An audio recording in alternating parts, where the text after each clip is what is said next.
Chapter 247. Given that man's strength, the guards of the merchant weren't a match for him at all. Under normal circumstances, that plump fellow was simply asking for trouble. But the outcome was completely the opposite of what Wang Chong had expected. Interesting. For the first time, Wang Chong's curiosity was piqued. That man clearly didn't intend to retaliate, and under such circumstances, it wasn't in Wang Chong's place to interfere. Thus, he chose to watch by the side. How unlucky! Let's go. There's no need to bother with him. After venting his anger, the plump merchant stormed off with a string of curses. Right after he left, the disheveled middle-aged man slowly crawled up from the ground. Despite suffering such a vicious beating, his body was still shockingly stable. His legs and shoulders didn't move at all, as if nothing had happened at all. What a formidable cultivator! Before Wang Chong could react, Mayasame Ayaka, who was leaning against the railing by the side, narrowed her eyes in astonishment. The guards of the plump merchant weren't weak, and they had used their full strength when they struck. Even Mayasame Ayaka wouldn't have been able to withstand such a vicious beating without retaliating. Yet, this man didn't seem to be injured at all. An expert. Wang Chong's eyebrows shot up in surprise. This man's strength seemed to be far greater than he had expected. The streets were bustling with activity, and the commotion from a moment ago was like a bubble on the surface of the sea, swiftly disappearing without a trace. Other than Wang Chong, Mayasame Ayaka, and the experts of the Zhuang clan and Qi clan, no one paid much attention to the crowd. That man didn't seem to notice Wang Chong and the others either. He slowly stood up, and in that instant, Wang Chong finally caught sight of a dazed face. It's him? Wang Chong's eyelids twitched as a name flashed across his mind. Wang Chong didn't expect to see that man here. Gongzi, you know him? Mayasame Ayaka walked over from the side, her exposed eyes still staring at the back of that man, watching as he slowly disappeared into the crowd in a daze. Wang Chong nodded. There was a strange look in his eyes. Come with me. Who knows, maybe we can even find a powerful helper this time. As soon as he finished speaking, Wang Chong quickly changed his mind. After leaving Royal Jade Pavilion, Wang Chong didn't return to the Wang clan. Instead, he turned and walked in the direction the man had left. Ministry of Personnel? He's an official from the Ministry of Personnel? However, this should be a branch office of the Ministry of Personnel. These were the residences of minor officials who were copying documents from the Ministry of Appointments. With his ability, isn't this a bit of a waste of talent? Mayasame Ayaka glanced at the unassuming yaman before her, and the doubt in her eyes deepened. Even though Mayasame Ayaka had only been in the Central Plains for a short period of time, she had lived under the sun of heaven's feet for quite some time. The royal court of the Tang dynasty was divided into 6 departments: rights, officials, works, military, punishment, and agriculture. Other than these 6 departments, there were dozens of smaller yamans of varying sizes in the capital, and they dealt with different problems based on their different functions. Judging from the shabby appearance of the yaman before him, it was likely to be one of the most inconspicuous yamans in the Ministry of Personnel. Throughout the year, it was rare to see any influential figures here. Most of the time, they had to deal with documents, and it was one of the most insignificant officials in the Ministry of Personnel. The requirements for such work weren't high, and ordinary people would suffice. Given that person's strength, it was truly a waste for him to take on such an insignificant job. Wang Chong didn't say a word. Instead, he stared at the dusty plaque above the door. If Wang Chong's initial guess was only a guess, at this moment, Wang Chong was certain of that person's identity. Li Man, the few of you wait outside. I'll go in for a moment. After saying these words to the experts of the Zhuang clan and Qi clan, Wang Chong quickly walked into the yamen. There were strict rules in the government, and even a small yamen like this wasn't a place that ordinary people could enter. Wang Chong flashed the token given to him by the King of Song, and he walked in unimpeded. What are you doing here? Why are you only here at this hour? Do you think that you're still in the Ministry of Punishments? Do you think that you're still that young genius? Back then, you couldn't even catch the culprits who assassinated the officials of the royal court, and now, you're dragging others down just to copy some documents. What else can you do? You're completely useless. Let me tell you, if you don't finish copying these documents today, don't even think about going back. All you think about is eating and waiting for death. While he was still in the courtyard, before he could step into the main hall, Wang Chong heard a coarse voice cursing loudly. The words were so harsh that even Wang Chong couldn't stand it anymore. Enough. Don't say any more. Wang Chong frowned and stepped into the literature study of the yamen. As far as the eye could see, a dozen or so civil servants were copying documents inside, and the documents on the table were piled up like a mountain. Diagonally across from the door, a civil servant who looked like a minor leader of the yamen was pointing at the middle-aged man Wang Chong had seen in Royal Jade Restaurant, and he was cursing loudly. The disheveled middle-aged man lowered his head and didn't talk back. Thinking of this man's reputation more than a decade ago, Wang Chong couldn't help but feel a deep sense of sympathy. Who would have thought that this man would end up in such a state 10 years ago? Who are you? The leader of the civil servants was furious. When he saw Wang Chong, who he didn't know, walk in, he immediately flew into a rage. Don't you know that important officials of the royal court strictly forbid outsiders from entering? Besides, what does it have to do with you that I'm teaching a lesson to someone from the yamen? Swish, swish, swish. Everyone else in the hall looked over as well. There were usually only 20 or 30 people in the yamen, and they were all familiar faces. People like Wang Chong would stand out the moment he entered, so it was hard not to notice him. Wang Chong couldn't be bothered to say anything more. He directly took out a shiny golden token. Seeing this golden waist token, the scholar leader's expression changed in an instant. This was just an inconspicuous yamen under the Ministry of Personnel, and his rank was very low. But he had more or less heard of and seen the various sects under the emperor's jurisdiction. The token in Wang Chong's hand was clearly a prince token. Furthermore, from the word Song on it, it was the token of the king of Song, Li Qingqi, who was famous in the imperial court of the Tang dynasty and had an extraordinary status. Although they were under the emperor's jurisdiction, they had stayed in this insignificant yamen. It was rare for them to see an influential official in the imperial court, much less a prince. Young master, you work for His Highness the King of Song. The civil servant walked around the table and the documents. His expression instantly changed. He bowed, cupped his hands, and was extremely enthusiastic. I didn't know you were coming, young master. Please forgive me for not going out to meet you. Does His Highness the King of Song have any orders for me?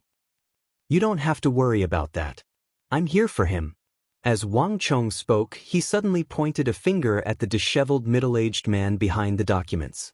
This greatly surprised everyone. The disheveled middle-aged man lowered his head. He didn't dare to be hit or scolded.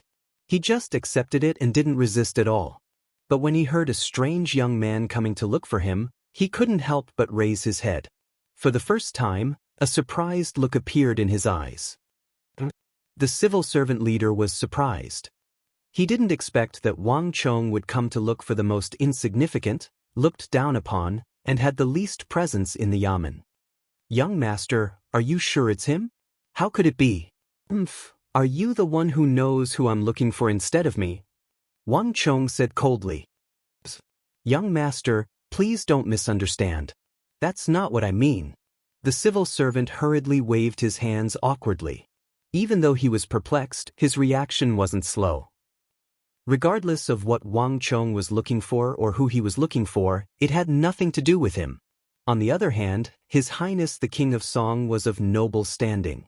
The disparity between the two of them was like the difference between clouds and mud, and he wasn't someone whom mere civil servants like them could afford to offend.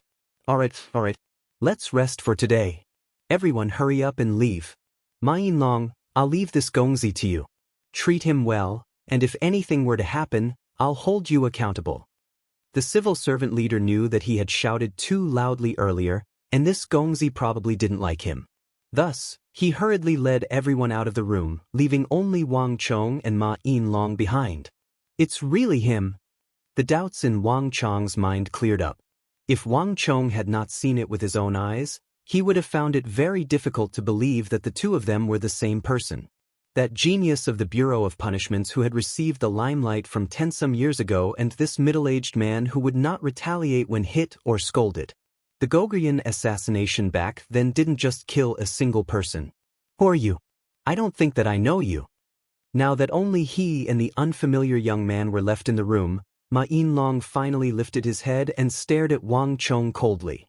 His attitude was completely different from when he was with the civil servant leader and the plump merchant by the street.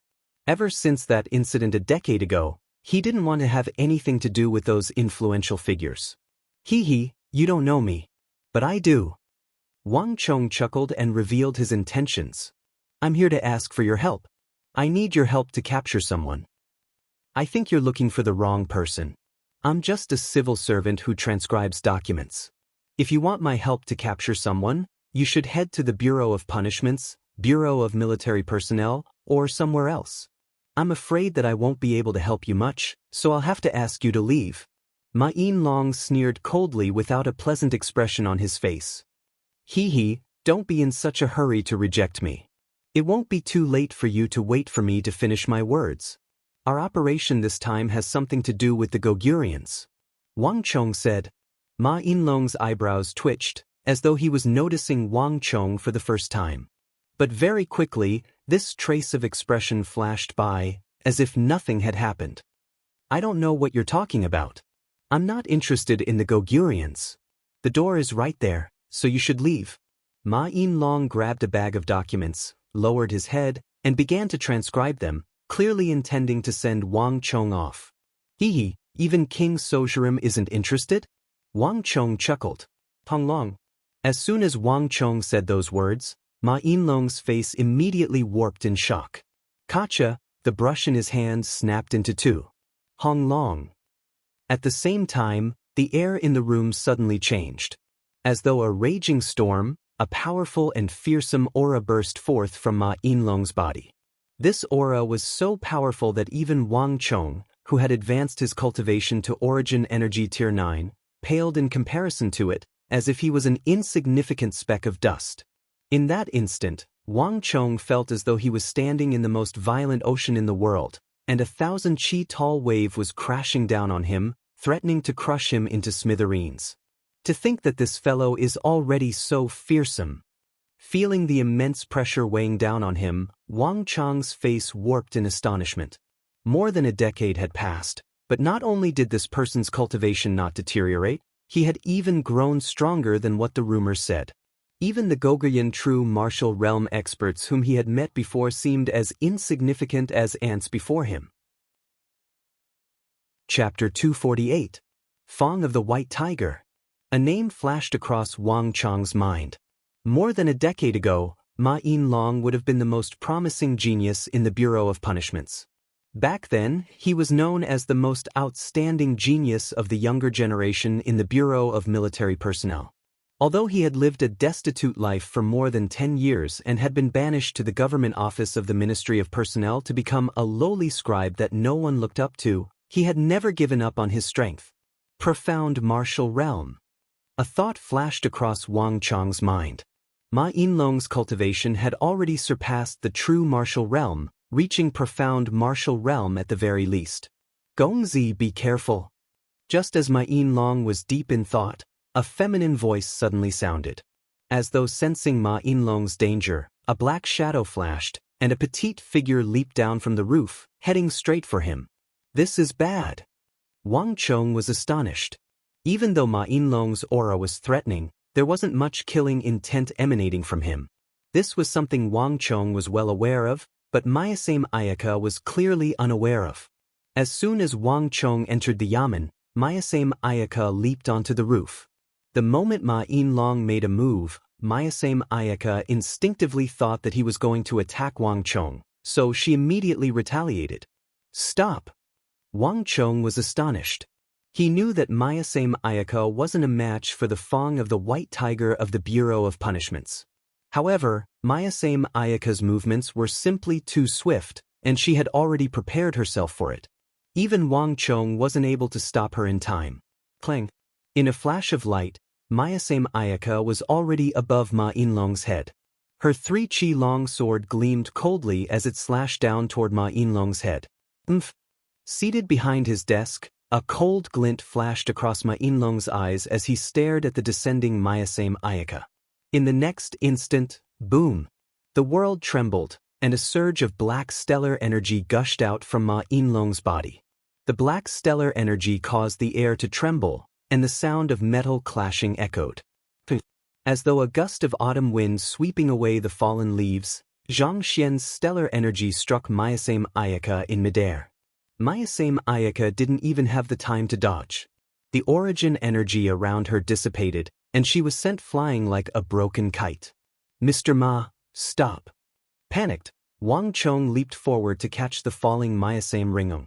At the same time, he hurriedly called out to stop Ma Yinlong. Who in the world are you people? Who told you to come here? I haven't interfered with the affairs of the Ministry of Justice for more than 10 years. It has been more than a decade since I interfered? Who told you I was here? Ma Yinlong raised his head from behind the table, and in a stark contrast to his previous dejected expression, Ma Yinlong's eyes were gleaming with sharpness. Like a ferocious white tiger, he seemed to be able to peer into the depths of one's soul. Anyone who faced such a gaze would subconsciously avoid it, as though a needle had been pricked by it. The atmosphere was tense, and Wang Chong could sense the killing intent in Ma Yinlong's heart. If he didn't give the other party a satisfactory answer, this Fong of the White Tiger of the Bureau of Punishments would probably turn his back on him. Mayasame Ayaka, how are you? Are you injured? Ignoring Ma Yinlong, Wang Chong hugged Mayasame Ayaka's body tightly as he asked worriedly. I'm fine. The black veil covering Mayasame Ayaka's face had already been torn apart, revealing her pale face.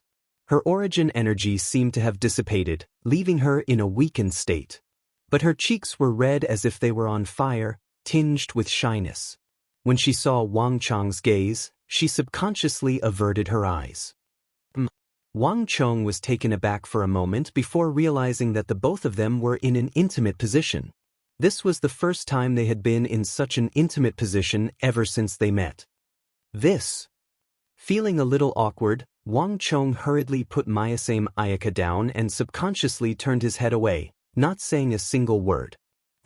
I won't go easy on you all the time. If you can't give me a satisfactory answer, I won't let you off so lightly the next time. Ma Yinlong's cold voice sounded in Wang Chong's ears, and only then did he recover from his daze. Mr. Ma, I've already said it. I'm here for King Sojurim. Elder might be hiding well, but you should know that given our standing, it isn't too difficult for us to find out where he is. Wang Chong said with a hint of arrogance in his voice. As a scion of a prestigious clan, it wasn't too difficult for them to investigate a person. Regardless of where Ma Yinlong was hiding, as long as he was in the vicinity of the capital, Wang Chong would surely be able to find him. This was the confidence of the nobles. Ma Yinlong was taken aback for a moment before his complexion finally softened. Elder, Goguryeo has always been a threat to the empire, and I believe that you know this better than anyone else. King Sojurim is the head of Goguryeo's spies in the Tang dynasty, and you were one of the people in charge of pursuing King Sojurim back then. You've studied him for more than a decade now, and I believe that you know him better than anyone else. Thus, I hope that you can help me capture King Sojurim. Wang Chong said grimly. In truth, Wang Chong had already made up his mind on how to deal with the Goguryans. With the help of the King of Song and the army of the royal court, dealing with the Goguryans would be a walk in the park. However, as the saying went, weeds will grow again if the roots aren't removed. To the massive empire of Goguryeo, the deaths of a bunch of Goguryan warriors meant nothing. As long as they were willing, they could send a steady stream of soldiers over. They could continue to carry out assassinations and sabotage. If Wang Chong wanted to deal a heavy blow to the Goguryans, he had to find the head of the Goguryan assassins in the Central Plains, King Sojurim. Only by killing the head of the Goguryan spy would he be able to stop the Goguryans from assassinating the important officials of the Tang dynasty. At the very least, without this person, the influence of the Goguryan Empire in the Tang dynasty would be greatly weakened. However, King Sojurim was as cunning as a fox. Even though Wang Chong was confident that he could eliminate the experts he had mobilized from the Goguryan Empire, he wasn't confident that he could capture him. This was also the reason why Wang Chong came to look for Ma Yinlong. More than a decade ago, when King Sozhirim assassinated the important officials of the royal court, as the youngest genius in the Bureau of Punishments, Ma Yinlong was one of the people in charge of this case. He pursued King Sozhirim for more than a decade, and in the end he was stripped of his scholarly title by the Bureau of Punishments due to this case. He was banished to the Bureau of Personnel and became a lowly scribe. But in terms of understanding of King Sozhirim, Wang Chong knew that no one could surpass him. This wasn't just because of his understanding of King Sozhirim. More importantly, back then, among the important officials of the royal court that King Sozhirim assassinated was Ma Yinlong's teacher and the woman he loved the most. More than a decade ago, Ma Yinlong wasn't as old as he was now. He was still in his 20s, enjoying the glory of his youth. On the other hand, his teacher, Lord Zhang Shoshan of the Bureau of Punishments, had a young and beautiful daughter who was betrothed to him. When the Goguryans carried out night assassinations, they would leave no one alive. Among those who died was the beloved daughter of Lord Zhang of the Bureau of Punishments. This matter was extremely secretive, and not many people knew of it back then. However, Wang Chong had heard of it. In terms of hatred for the Goguryans and King Sozhirim, there was no one who could match up to the Fang of the White Tiger of the Bureau of Punishments. The reason why King Sozhirim remained peaceful for more than a decade and didn't launch any large-scale assassinations or sabotage was largely due to the existence of the Fang of the White Tiger. But it was a pity that despite Ma Yinlong's understanding of King Sozhirim, he was still unable to capture the latter in his previous life. And when King Sozhirim successfully launched his second assassination attempt, Ma Yinlong was finally remembered once more. Suffering such a blow, Ma Yinlong finally broke down. The last news Wang Chong heard was that not long after King Sozhirim successfully escaped back to the Goguryeo Empire, Ma Yinlong moved to the burial ground of his teacher, Zhang Shoshan, and built a straw hut there. But a few years later, he passed away from depression. When Wang Chong heard of this matter back then, he couldn't help but feel regretful. Ma Yinlong was a talented person, and he was a man of steel. Even though he failed to capture King Sozhirim, his existence still served as a huge deterrent to the latter. A figure like him deserved a chance to exact vengeance. This was also the reason why Wang Chong changed his mind when he saw the matter at the Royal Jade Pavilion. While he was helping the royal court at the same time, he was also helping himself. It's useless. You found the wrong person. I can't help you in dealing with King Sozhirim. You should look for someone else instead. Unaware of Wang Chong's intentions, Ma Yinlong rejected the other party's request without any hesitation. Mr. Ma, if I were to say that King Sozhirim intends to carry out another assassination attempt and sabotage just like the one from a decade ago, but this time around he intends to kill even more officials of the royal court, would you still stand by idly? Wang Chong sneered coldly. What did you say? Hearing Wang Chong's words, Ma Yinlong's face warped in shock.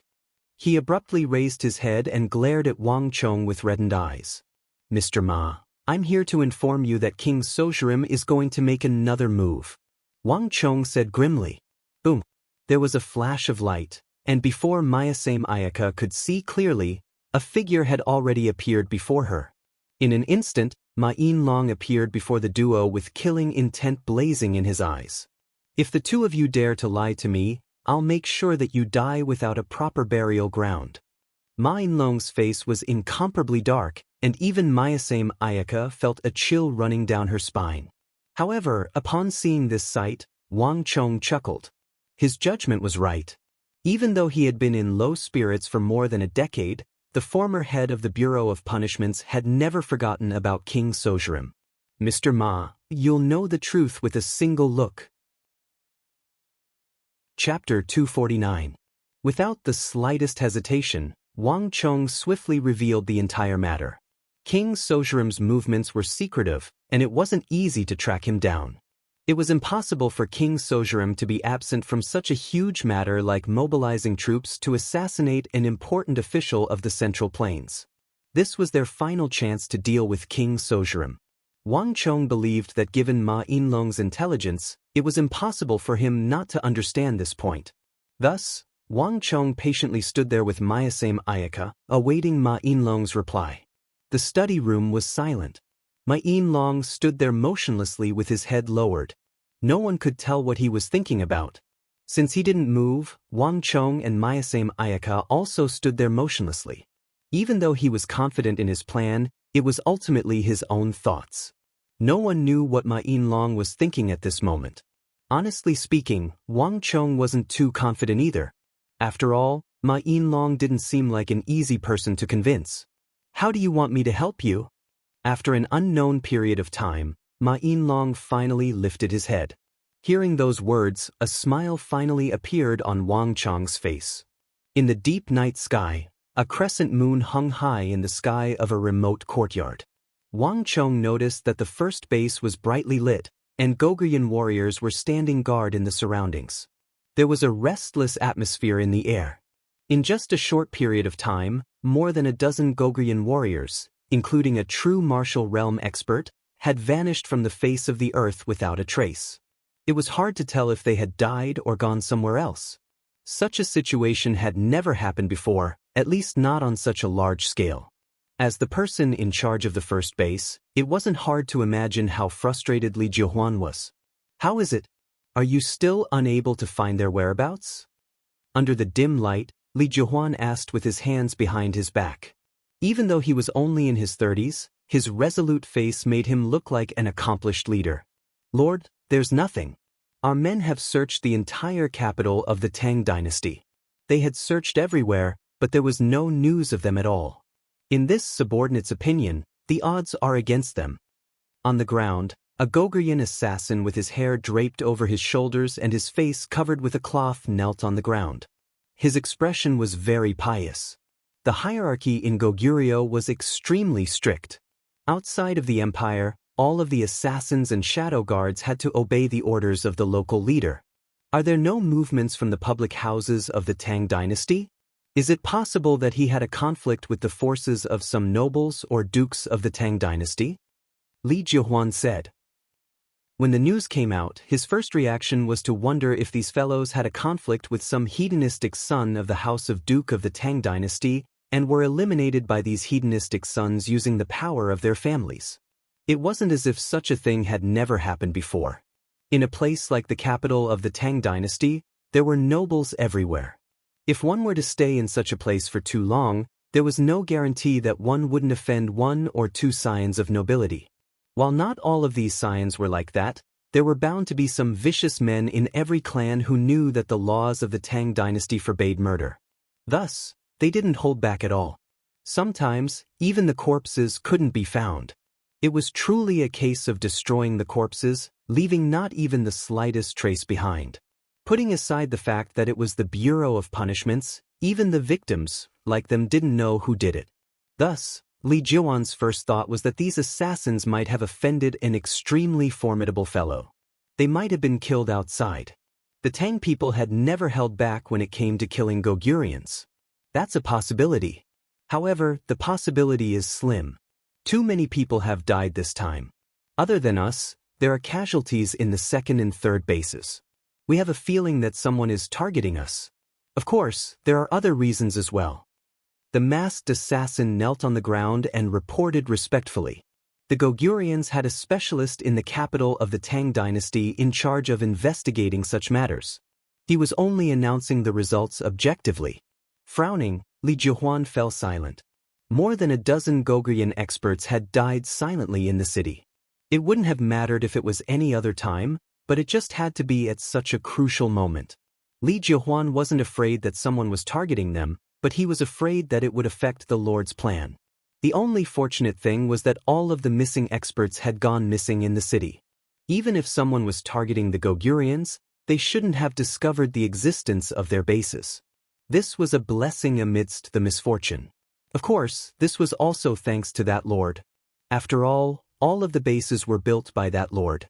Even the Bureau of Military Personnel and Bureau of Punishments of the Tang dynasty couldn't find the existence of their bases. Everyone had unreservedly trusted and respected the person above them. What did the Lord say? Li Jiuhuan suddenly asked. There's no need to bother with the Lord's words for now. sacrifices are bound to be made in order to achieve great things. At this moment, even if we have to sacrifice all of our bases, we mustn't make any big moves lest we attract the attention of the Tang dynasty. These are the Lord's words. The masked assassin kneeled on the floor and reported respectfully, "I understand." Li Jihuan was taken aback, and a dazed expression appeared on his face. But soon he recovered and said, "Please tell the Lord that I know what I should do." More than half of the warriors in the kingdom have arrived, and it won't be long before a major event shakes the Tang dynasty. Lord, why don't you wait a little longer? Lord Sozhiram's foresight is truly incredible. If we can deal a heavy blow to the Tang dynasty, our warriors will have died a worthy death.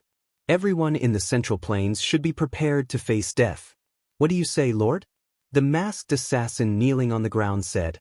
Li Jihuan didn't say anything and just nodded. Amidst the silence, a bone-chilling cry suddenly sounded from the sky.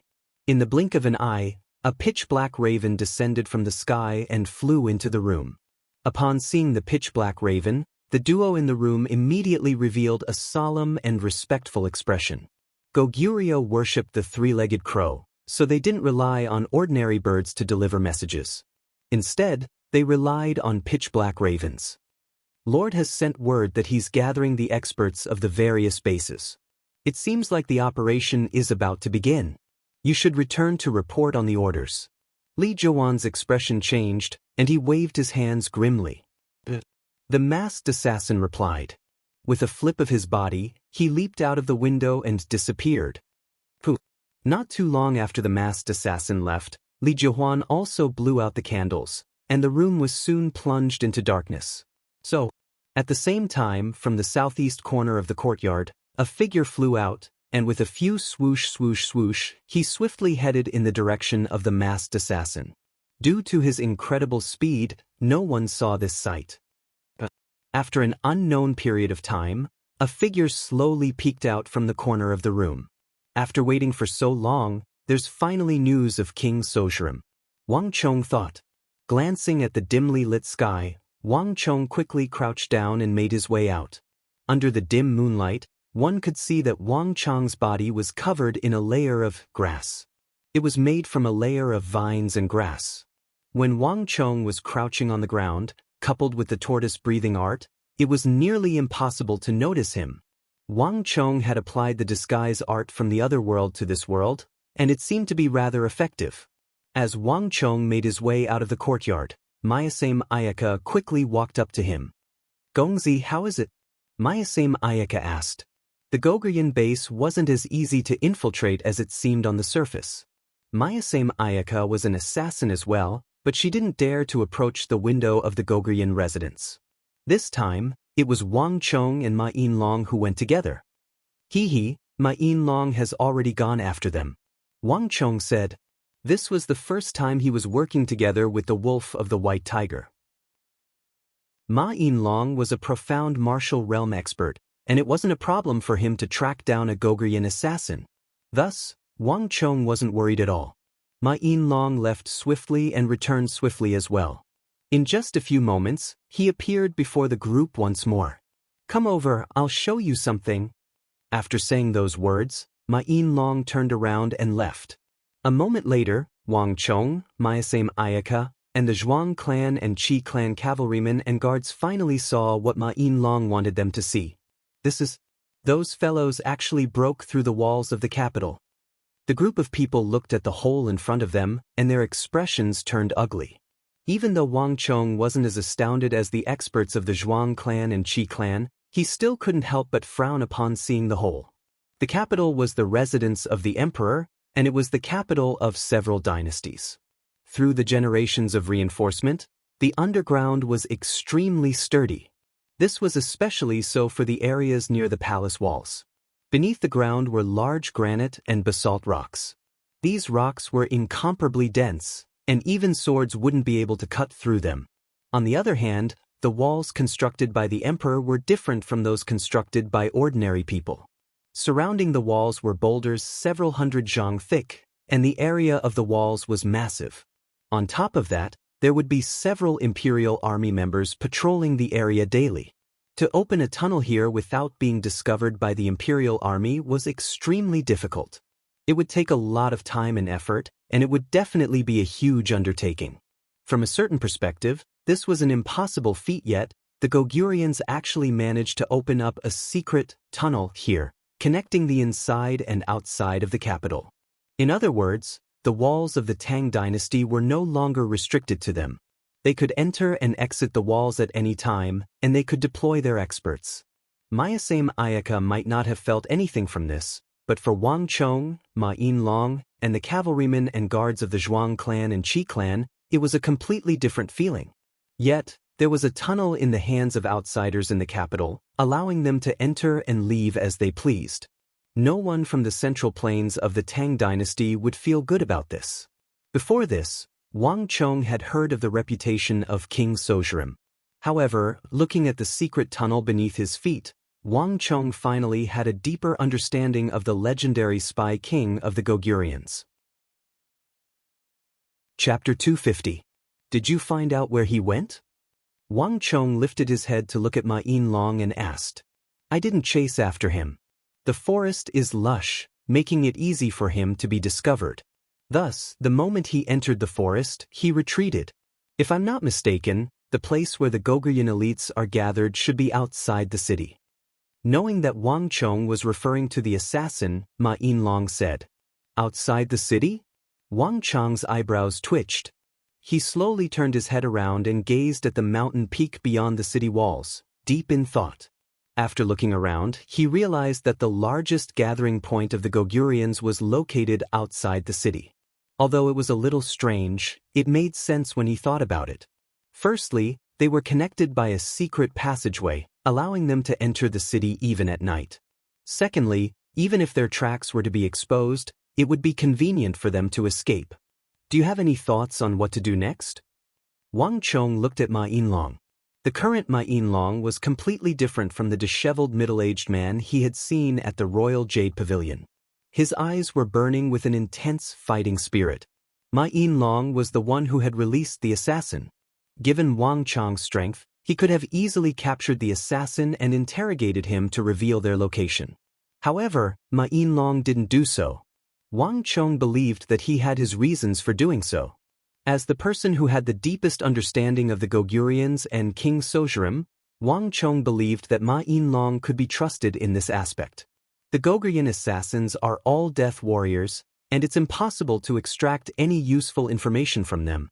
If we were to capture him, we might end up alerting them instead. Ma Yinlong knew what Wang Chong was thinking, and with just a few words, he explained the reason why he released the assassin.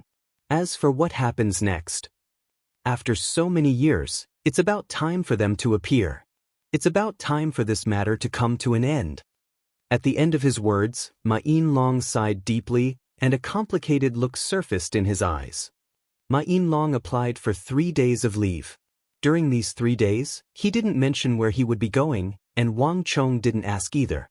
From the Fong of the White Tiger, who was favored by the heavens, to the petty scribe of the government office of the Ministry of Personnel, everyone had their own story behind them, and they did not dig into it. However, 3 days later, Wang Chong saw Ma Yinlong's results in the Royal Jade Pavilion. In front of Wang Chong, 3 middle-aged men in shabby clothes stood in a row in front of Wang Chong. Of the 3, one was a seasoned bird trader with an exceptionally large eagle perched on his shoulder. The other was a one-armed drunkard with an empty left sleeve. Even from a distance away, Wang Chong could smell the stench of alcohol on him. There was another one who looked particularly ferocious. It was obvious that he was the kind of mercenary expert who would sacrifice his life for anyone who gave him money. Although the 3 of them looked a little different, they were not as simple as they seemed on the surface. But that was all. There were at least a few thousand of such people in the capital. In the past, Wang Chong wouldn't have even spared these 3 a glance, wouldn't have paid them much attention. However, Ma Yinlong had spent 3 days to introduce them to him, so Wang Chong had no choice but to take a closer look at them. These people. Are they from the Bureau of Punishments back then? Wang Chong looked at the trio and asked. He wasn't a fool either. Wang Chong could sense the same emotions as Ma Yinlong from these people. If he wasn't mistaken, they were also those who were implicated in the case back then.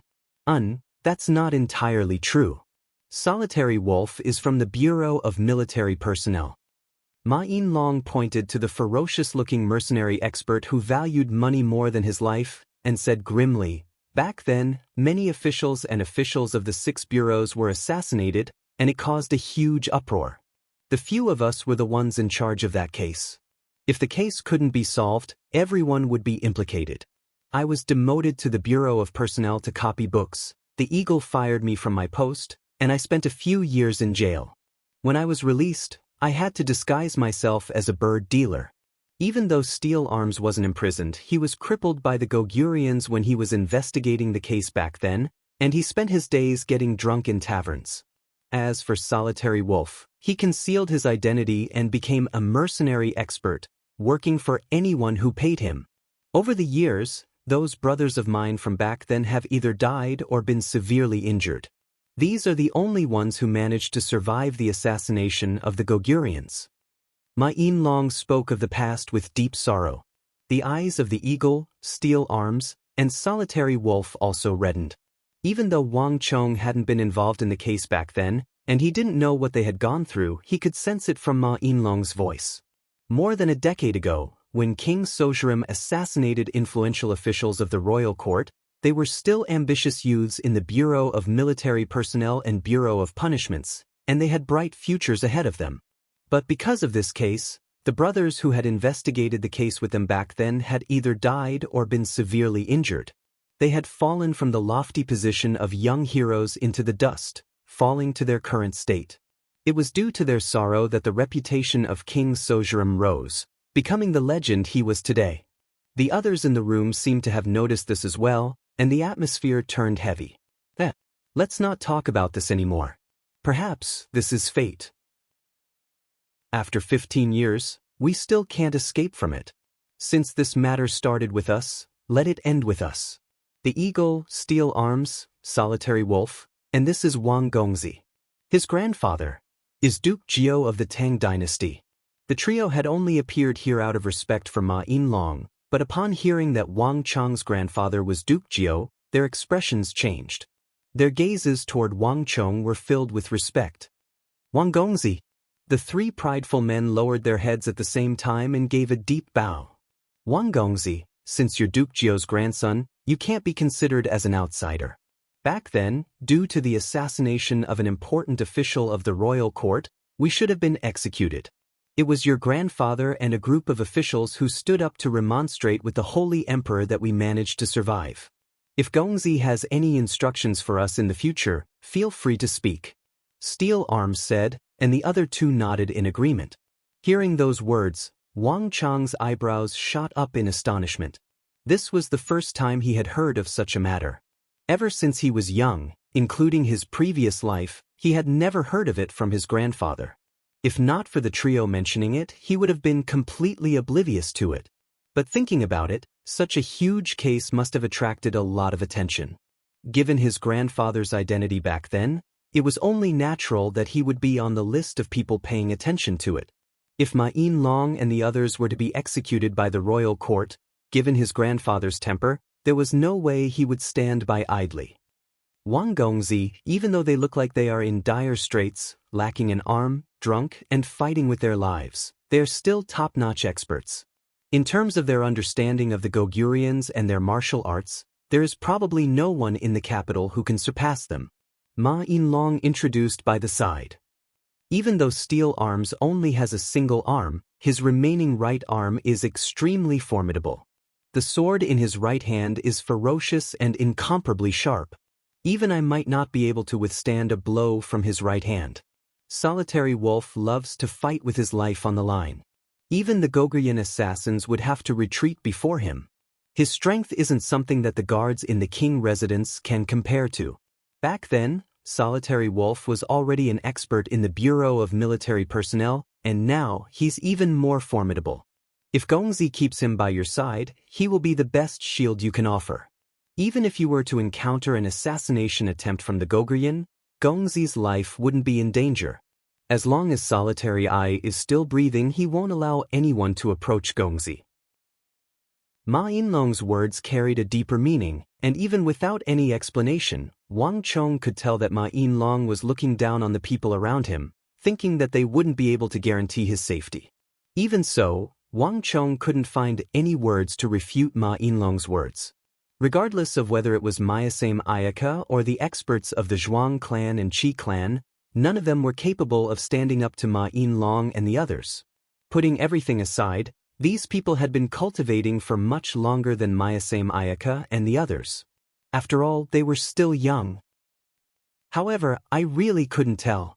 That steel arms reeks of alcohol, but to think that he's actually a formidable expert. Wang Chong thought. He had a rough understanding of Ma Yinlong's means, and from what Ma Yinlong had said, the formidable steel arms was able to wield a sword with his right hand. Of the three, Ma Yinlong had already introduced two of them, so there was only one left. Wang Chong turned to look at the last person, the eagle. As for the eagle, his martial arts aren't too high. However, he has some unique skills, and this is what we need right now. This is also the reason why I brought him here. As for the last person, the eagle, Ma Yinlong didn't try to sell his connections. The eagle is the most formidable eagle tamer. Back then, he was publicly acknowledged as the #1 in the capital. This is also the reason why he was transferred here to assist in the investigation of the Gogurians. The eagles he trained are extremely intelligent, and they are skilled in tracking, scouting, and hunting. Back then, the person whom the Gogurians wanted to get rid of the most wasn't me or One-Eyed, but the eagle. Even in the past few years, the Gogurians have been trying to find news of him. Fortunately, other than us, no one else has seen him. I believe Gongzi has noticed that the Gogurians prefer to use specially trained ravens to transmit information. These ravens are extremely fast, and their talons are extremely powerful. Even Hai Dongxing is unable to catch them. However, the eagles trained by Old Eagle could successfully prey on them and track them without being discovered. If we wish to find the Gogurians' base outside the city without being discovered, we will need to use the abilities of the eagle. Wang Chong widened his eyes in shock as he stared at the eagle, who was dressed up as a bird merchant. At this moment, he finally understood why Ma Yinlong was so insistent on bringing him here. If he had the abilities of the eagle, the Gogurians wouldn't be able to hide from the eagle. Furthermore, no matter what kind of information they were sending, it would be captured in advance. Chapter 251. Good. With the seniors here, we won't have to worry about the Gogurians being unable to subdue them. Wang Chong chuckled. At this moment, he felt that his previous decision was a wise one. With Ma Yinlong and the others around, his plan could be considered complete. They had fought with the Gogurians for more than a decade now, and they had a deep understanding of their actions and habits. With them around, the success rate of the operation against the Gogurians would be greatly increased. With the eagle around, it won't be a problem for us to find the Gogurian base. However, this is far from sufficient. Ma Yinlong wasn't as optimistic as Wang Chong. It doesn't matter how many Gogurians, including the Gogurian assassins, die here. The Gogurian Empire can send more people over at any moment. To them, this bit of damage is nothing. The one I'm truly worried about is King Sozhirim. Ma Yinlong frowned deeply. Shoot the horse first, and capture the bandits first. Even if we manage to foil their operation, I'm not confident that we'll be able to capture King Sozhirim. As long as he's around, the Gogurians can still launch a second, third, or perhaps even more frenzied vengeance. This isn't a loss that we can afford. Ma Yinlong said. In an instant, the atmosphere in the room turned tense once more.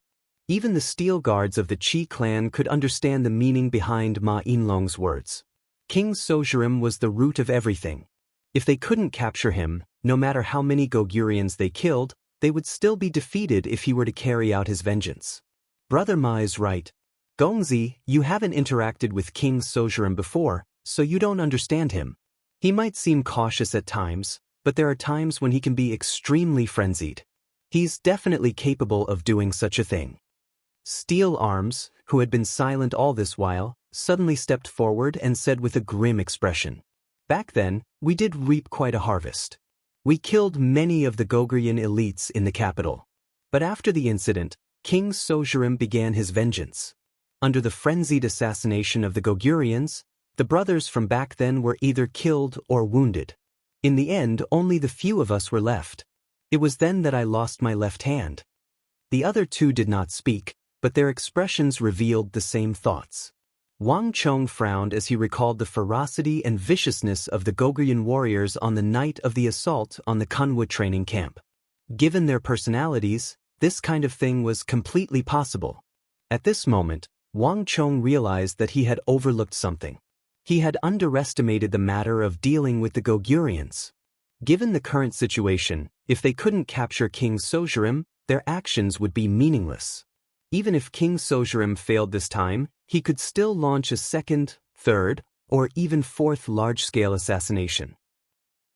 If they couldn't withstand it, they could even delay it indefinitely, waiting for them to relax before taking action. They could guard it for a month and be on high alert, but what about a year or two? The crux of this operation was no longer whether they could find the Gogurian base or how many Gogurians they could kill. Instead, it was whether they could capture King Sojurim, the Gogurian spy king. Seniors, do you have any ideas? Wang Chong raised his head and asked. It's simple. Gongzi, weren't you afraid of alerting the Gogurian base? That's why you didn't make a move on them in the past. But the situation is different now. What we need to do is to alert them. Ma Yinlong narrowed his eyes, and a cold glint gleamed in them.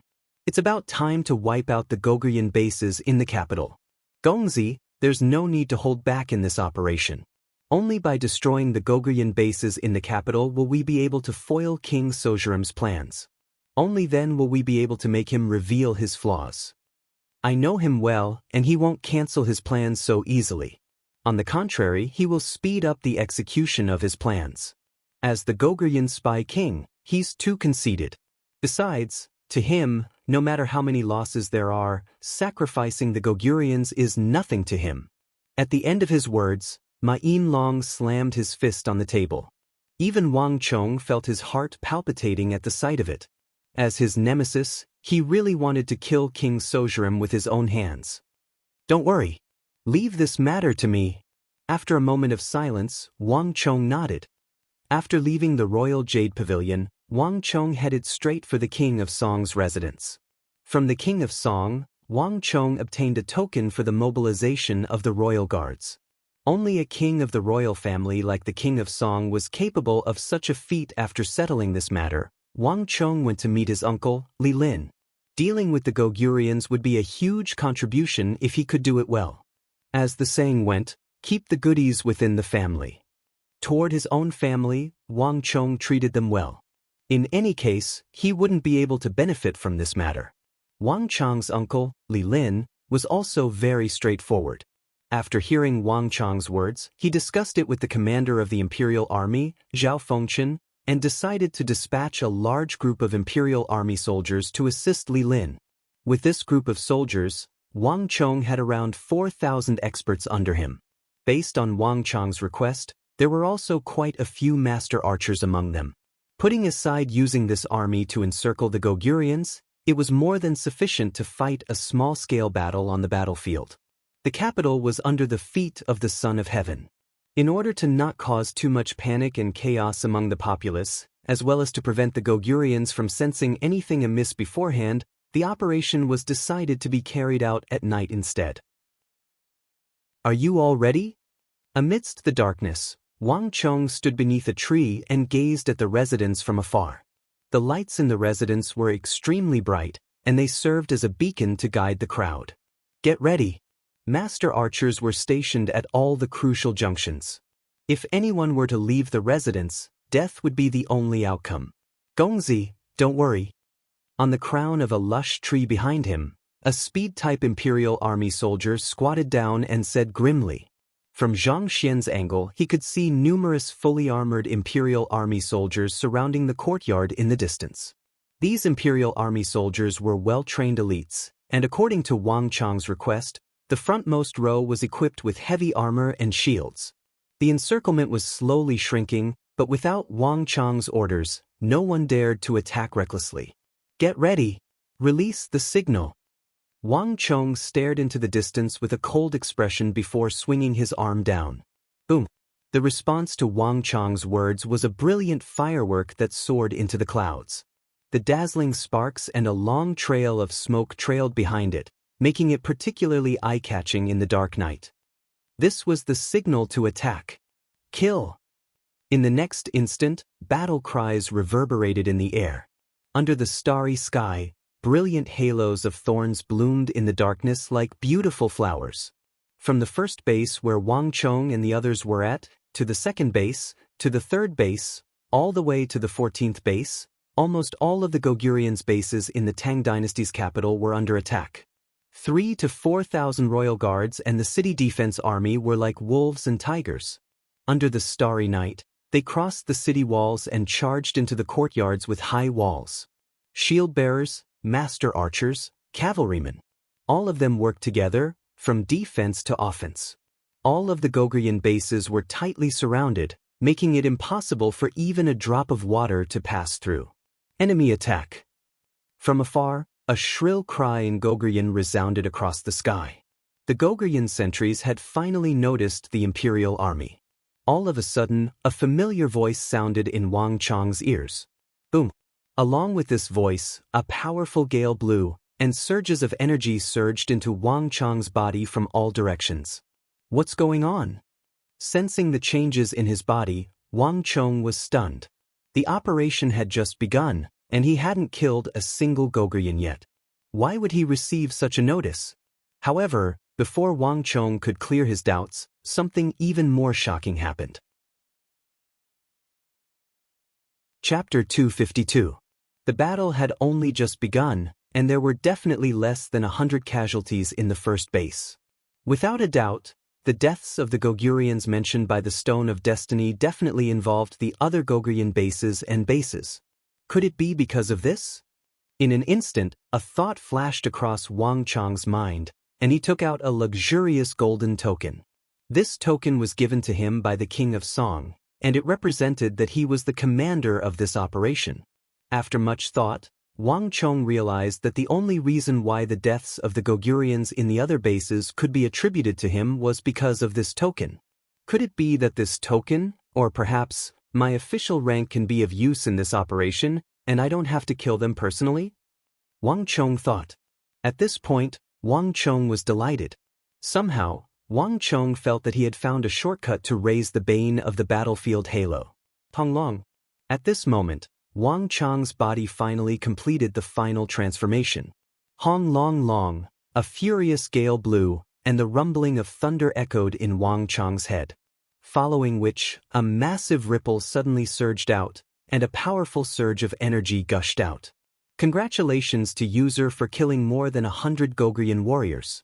The bane of the battlefield halo has been raised from level 0 to level 1.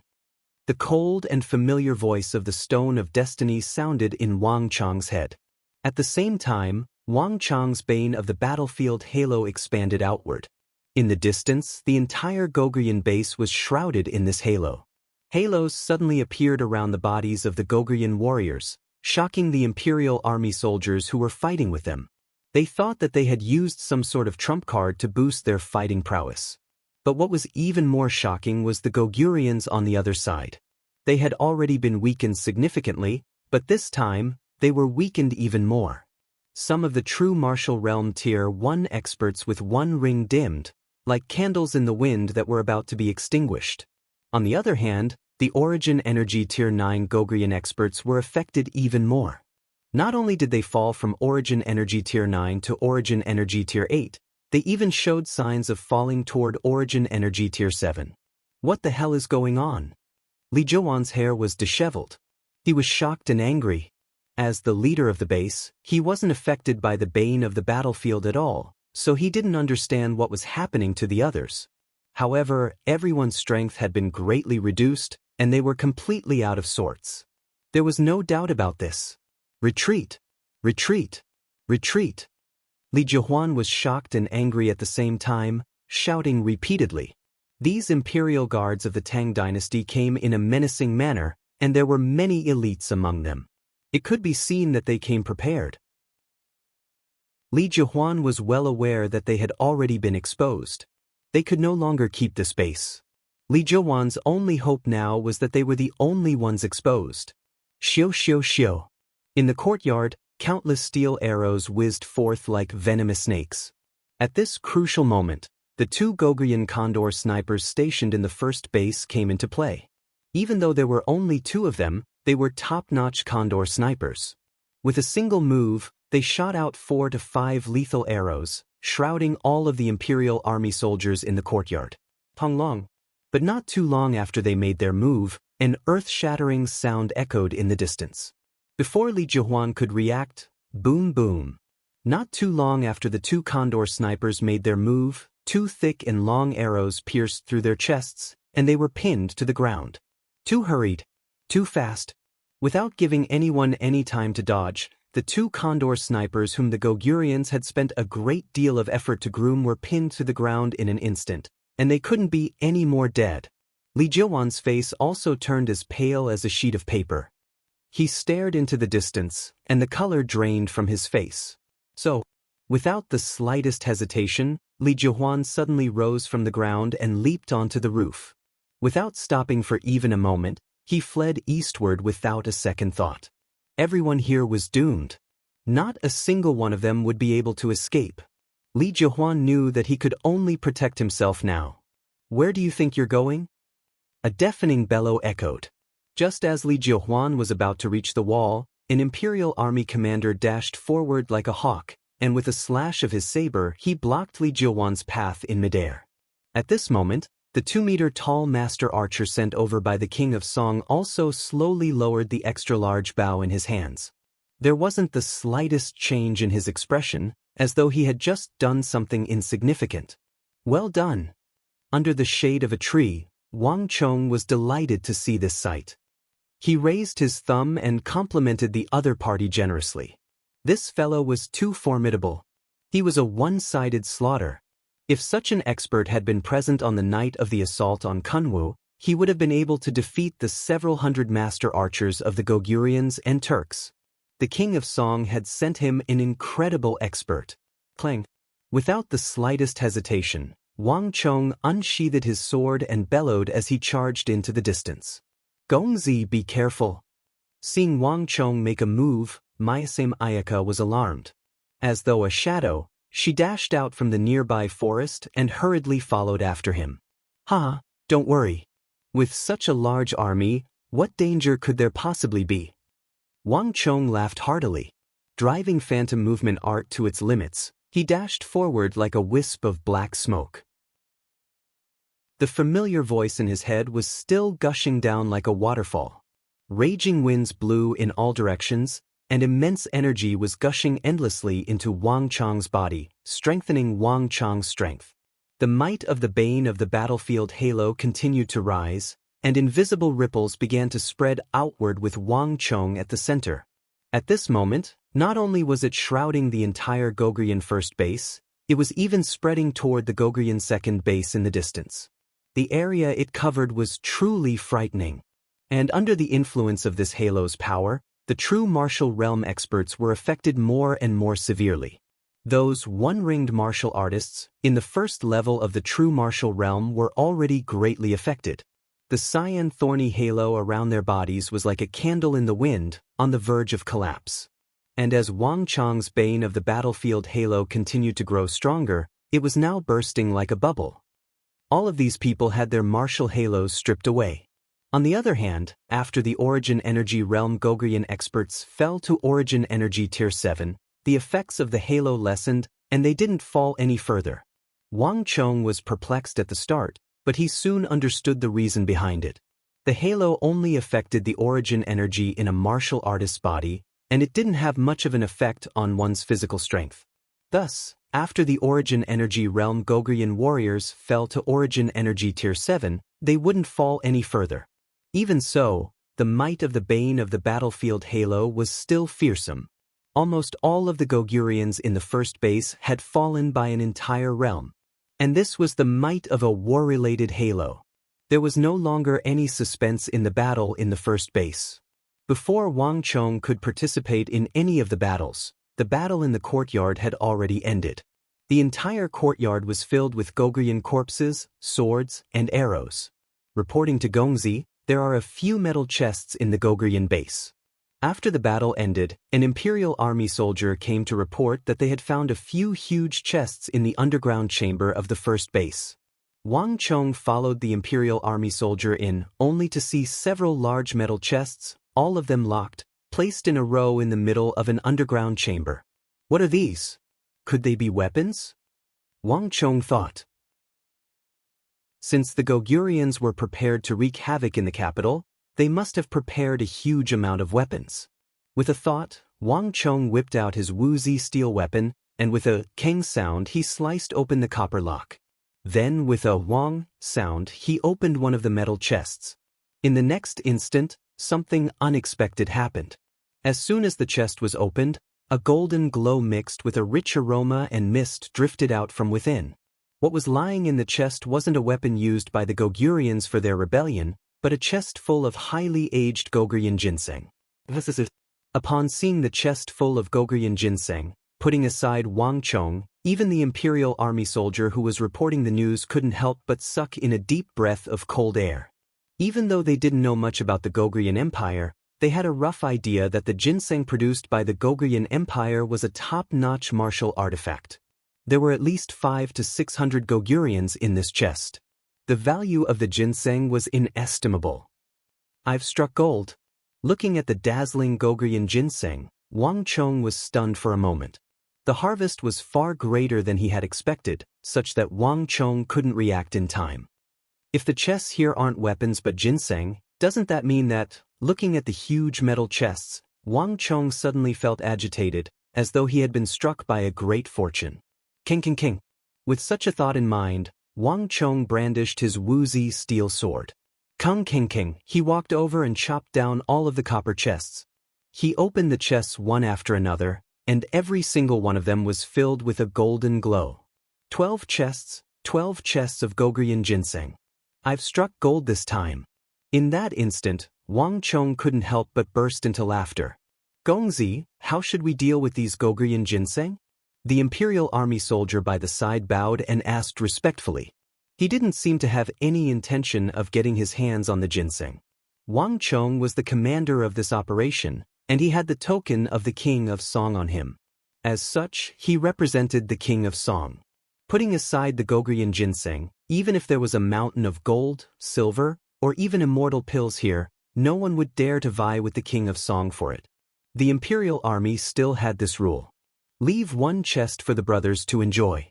As for the rest, bring them to my residence. Wang Chong narrowed his eyes and pondered for a moment. Then, with a wave of his hand, he decided on where the Goguryeo ginseng would go. As the commander of this operation, he had the authority to do so. He believed that even if the King of Song were to learn of this, he wouldn't say anything.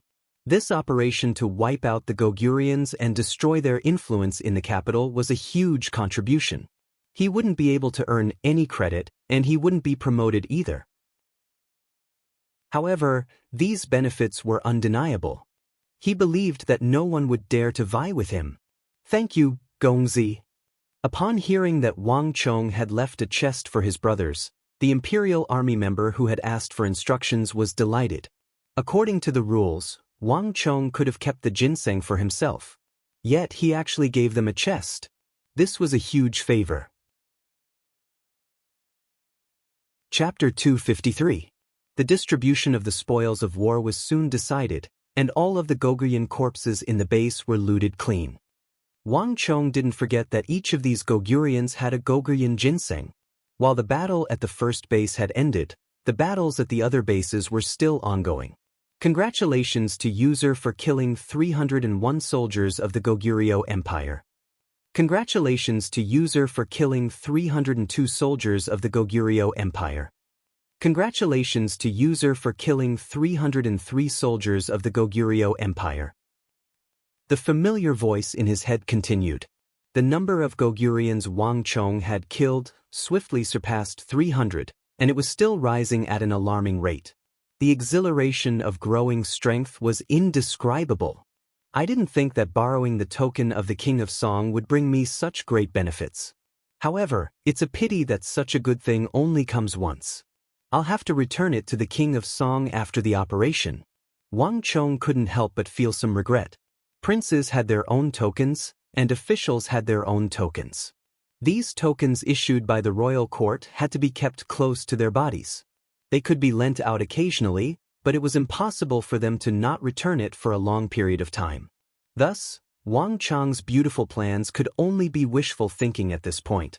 After leaving the first base, Wang Chong brought Myasame Ayaka and the experts of the Zhuang and Qi clans with him, and they rushed to the other bases. Wang Chong's plan was simple. Due to the augmentation of his bane of the battlefield, the strength of the Gogurians in the first base had been greatly weakened. However, the same couldn't be said for the other bases. If he were to encounter those troublesome Gogurian bases with too many experts, his bane of the battlefield would be able to end the battle swiftly. Congratulations to user for killing 485 soldiers of the Gogurian Empire. Congratulations to user for killing 486 soldiers of the Gogurian Empire. Congratulations to user for killing 487 soldiers of the Gogurian Empire. The information in his head flowed like a waterfall. At this moment, Wang Chong's bane of the battlefield had already expanded to a radius of more than 8,000 meters, equivalent to a distance of 16 li. About an hour later, all the battles were over. At the same time, the total number of Gogurian warriors killed by Wang Chong also stopped at 623. Wang Chong's bane of the battlefield, Halo, also had a range of 11,000 meters. Other than that, there were dozens of boxes of Gogurian ginseng, and 80% of them were golden in color. Very few of them were the ordinary white ginseng that was only a few decades old. All of these iron boxes were sent to Wang Chong's mansion. This was the reward for being the commander and the victor. Ah, Chong, we've done a great service this time. Outside the walls of No. 8 space, a towering tree towered into the clouds, brimming with vitality. Beneath the tree, Uncle Li Lin's face was flushed red. Looking at the blazing flames in front of him, he was in high spirits and exhilaration. He really needed this kind of military merit. Otherwise, it would be impossible for him to rely solely on Zhao Fengchen to promote him in the imperial army. With this meritorious deed, even without Zhao Fengchen's promotion, he would still be able to rise through the ranks. The more he looked at his nephew, the more he liked him, and the prouder he felt. Other people relied on fawning on their superiors, but he relied on his nephew to rise. However, Li Lin didn't think much of it. To have such a talented son in the clan was something to be proud of. After a few decades of silence, he was finally going to soar into the sky. Hee, uncle, don't worry. This is just a small contribution. Once we capture King Sojurim, it'll be a huge contribution. It'll be easy for uncle to be promoted in the future. Wang Chong said with a smile as he stood beside his uncle. After a period of absence, Wang Chong realized that his uncle had changed a little. His figure was tall and straight, as though a spear was pierced into the ground. Furthermore, his spirit, energy, and psyche were united, and he exuded an aura of boundless vitality. Without a doubt, Wang Chong's uncle's cultivation had improved significantly during this period of time. The cultivation technique he had given him had finally come into effect. His efforts hadn't been in vain. Wang Chong felt gratified as well. The reason why Wang Chong introduced Zhao Fengchen to Uncle Li Lin was because he didn't want his uncle to be beneath Zhao Fengchen for the rest of his life. Following Zhao Fengchen was just a means, a process, and not his final goal. Wang Chong's final goal was for his uncle to become an independent existence in the imperial army, not a follower. Uncle, carry 5 boxes of those Gogurian ginseng over. Also, I'll give you a few more pills after some time. Wang Chong suddenly said, why? Are you afraid that your uncle's cultivation is too low? Li Lin turned around and chuckled. Uncle, do you think that your position is too high? If I recall correctly, the imperial army should be divided into many factions. It's always better to be stronger. Besides, the ranks of the imperial army are also linked to one's cultivation, right? There's nothing wrong with uncle bringing these things over to increase your strength as much as possible. Wang Chong said, He had intended to give a few more boxes over, but 5 boxes already amounted to more than 3,000 Gogrian ginseng. It was sufficient for Uncle Li Lin to cultivate by himself. Li Lin didn't say a word, but he fell into deep thought. His initial intention was to reject Wang Chang's offer. After all, the contribution he had was more than enough. As for the Gogrian ginseng, since they were his kin, there was no need for him to fight over them. However, upon hearing Wang Chang's final words, Li Lin fell silent. There were a few things that Wang Chong said: that the imperial army was divided into many factions, and they were far more formidable than the outside world could imagine. Just by following Zhao Fengchen for a short period of time, he could already feel a strong sense of rejection. In the imperial army, strength was everything, and the fist was king. Whoever had the bigger fist had the right to speak, and they would be respected by others. All right. Li Lin nodded. He had finally changed his mind. Only then did Wang Chong smile. Reporting to the two lords, the battlefield has been cleaned up. At this moment, an imperial guard trotted over and stood respectfully before the two of them. But you may leave. Li Lin waved his hands and dismissed the imperial army member.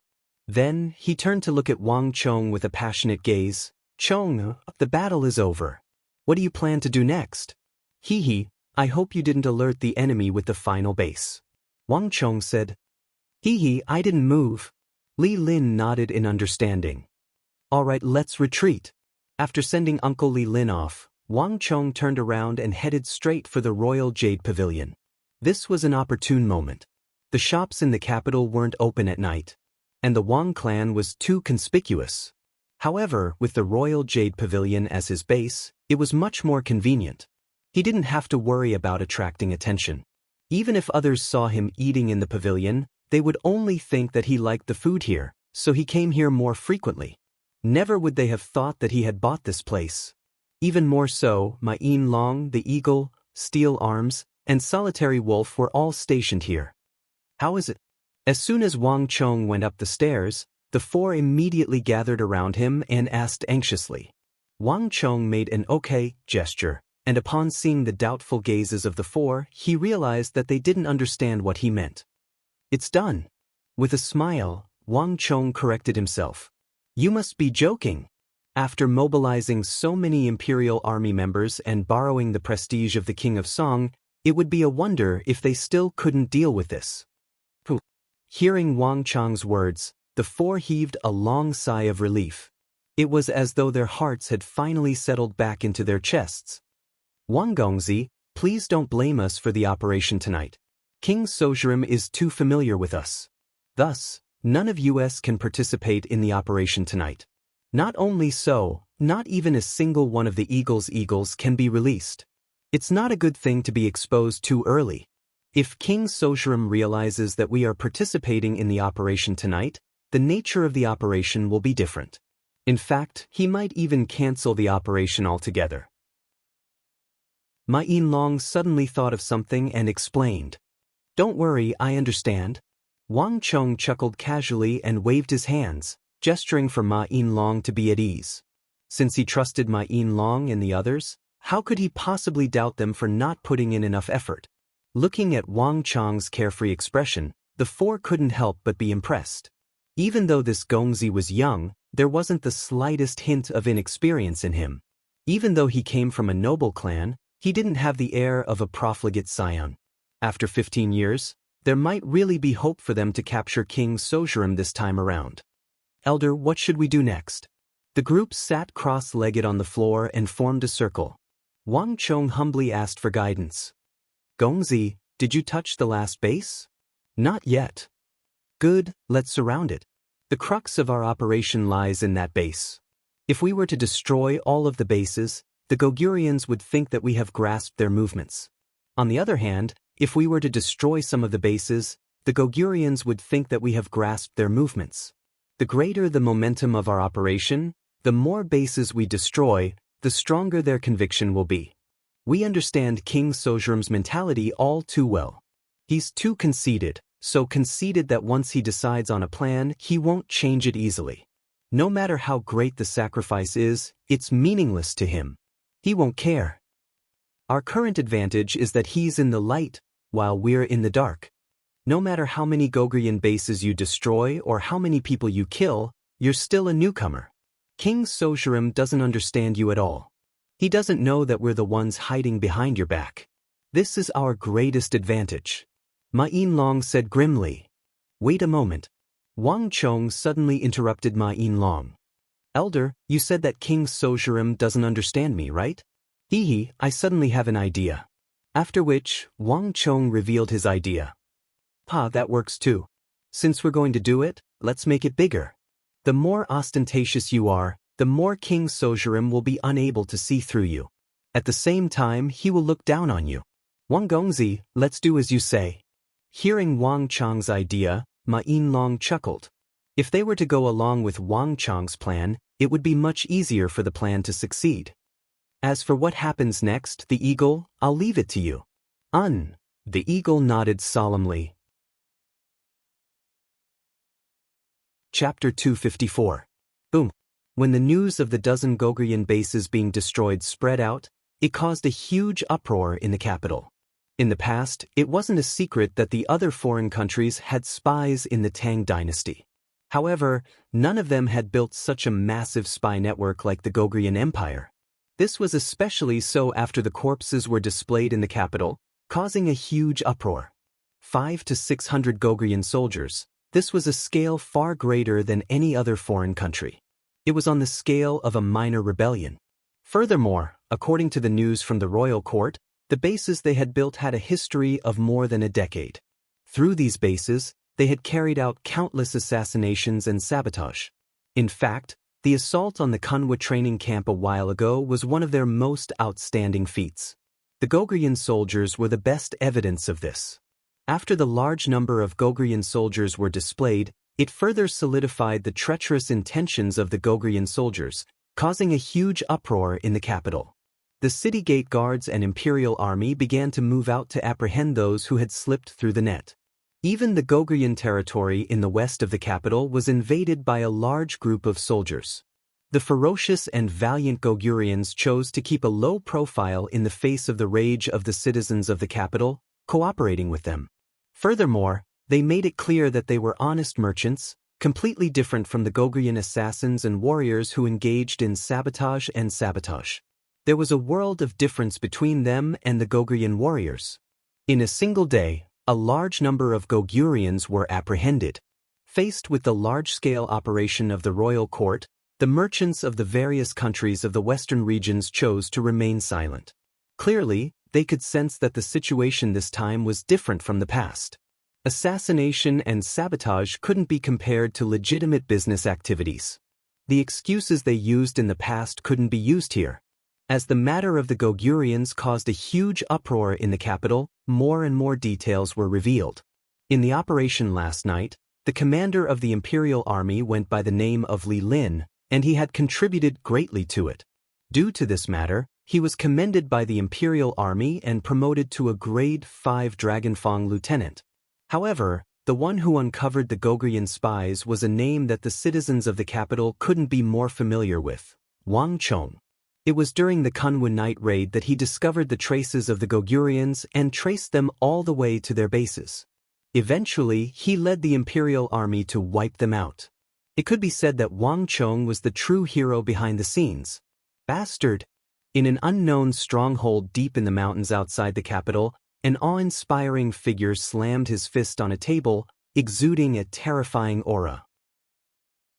In front of him, 6 figures knelt on the ground. Their bodies shivered, and they kept quiet like cicadas in the dark. It's such a big operation. Didn't you guys notice it at all? There was no light in the room. That awe-inspiring figure leaned forward slightly, but a pair of eyes emitted a cold light in the darkness.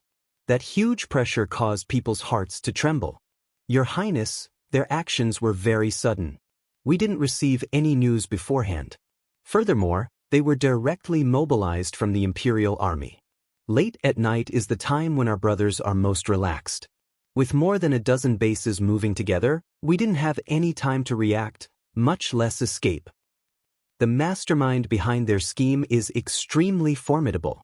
He didn't intend to give our men the slightest chance of survival. A black-robed assassin kneeling on the floor said, "Outside of Goguryeo, there was only one person who could be addressed as Your Highness." Without a doubt, the person before him was the highest authority of the Goguryeo Empire in the Central Plains, the Tang Dynasty, King Sojurim. "It's impossible for our bases to be seen through so easily. Did you find any traces of the Fong of the White Tiger?" King Sojurim asked coldly in the darkness. A chilling aura enveloped the entire room. More than a dozen bases had been destroyed. This was something that had never happened before. His first thought was that the experts from the Bureau of Military Personnel and Bureau of Punishments had participated in the operation. Only those old foes would have such a deep understanding of the Goguryans. Nothing. When the incident happened, our men checked the surroundings, but they didn't find any traces of the Fong of the White Tiger. Another Goguryan assassin said, "Even though more than a dozen bases had been destroyed, the Goguryans were scattered all over the city. They weren't confined to a single base. It was just that the base had the most people. When the incident happened, the base was on fire. It was impossible for them to not notice such a big thing. Even though they didn't dare to approach the scene of the battle, they could still observe from the outside. As such, the Goguryans had gathered quite a bit of intelligence regarding last night's operation. Could this really be a coincidence?" King Sojurim asked with narrowed eyes. Different emotions flashed through his eyes, but the kneeling Goguryan assassins lowered their heads even more fearfully. "Even though we can't be certain, based on the news we received, this matter is likely to be a coincidence. Also, we have some news regarding the matter Your Highness asked us to look into." As the third Goguryan assassin spoke, he took out a scroll from his bosom and passed it over respectfully. Every single Goguryan assassin had their own responsibilities. Clearly, he was in charge of gathering intelligence. The room was silent. King Sojurim waited for 3 seconds before taking the scroll from the Goguryan assassin's hands. With just a single glance, King Sojurim's face warped slightly. He flipped through 2 to 3 pages and continued reading without saying a single word. "Your Highness, we have investigated the identity of that Wang Chong from last night. He's the grandson of Duke Jiao of the Tang Dynasty, and the Imperial Army commander, Li Lin, is his uncle. The two of them have a close relationship. Even though he's young, we can't underestimate him. The Tang Dynasty consort Taijin incident and the regional commander's incident all have traces of this young man.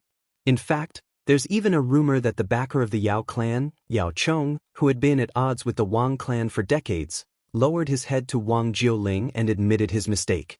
From all of these, this young man is extremely talented. He isn't the profligate scion that we thought him to be. On top of that, he has a close relationship with the King of Song of the Tang Dynasty, and he has been to the King of Song's residence many times before. The Imperial Army commander who carried out the operation last night was also mobilized by him through the King of Song's influence.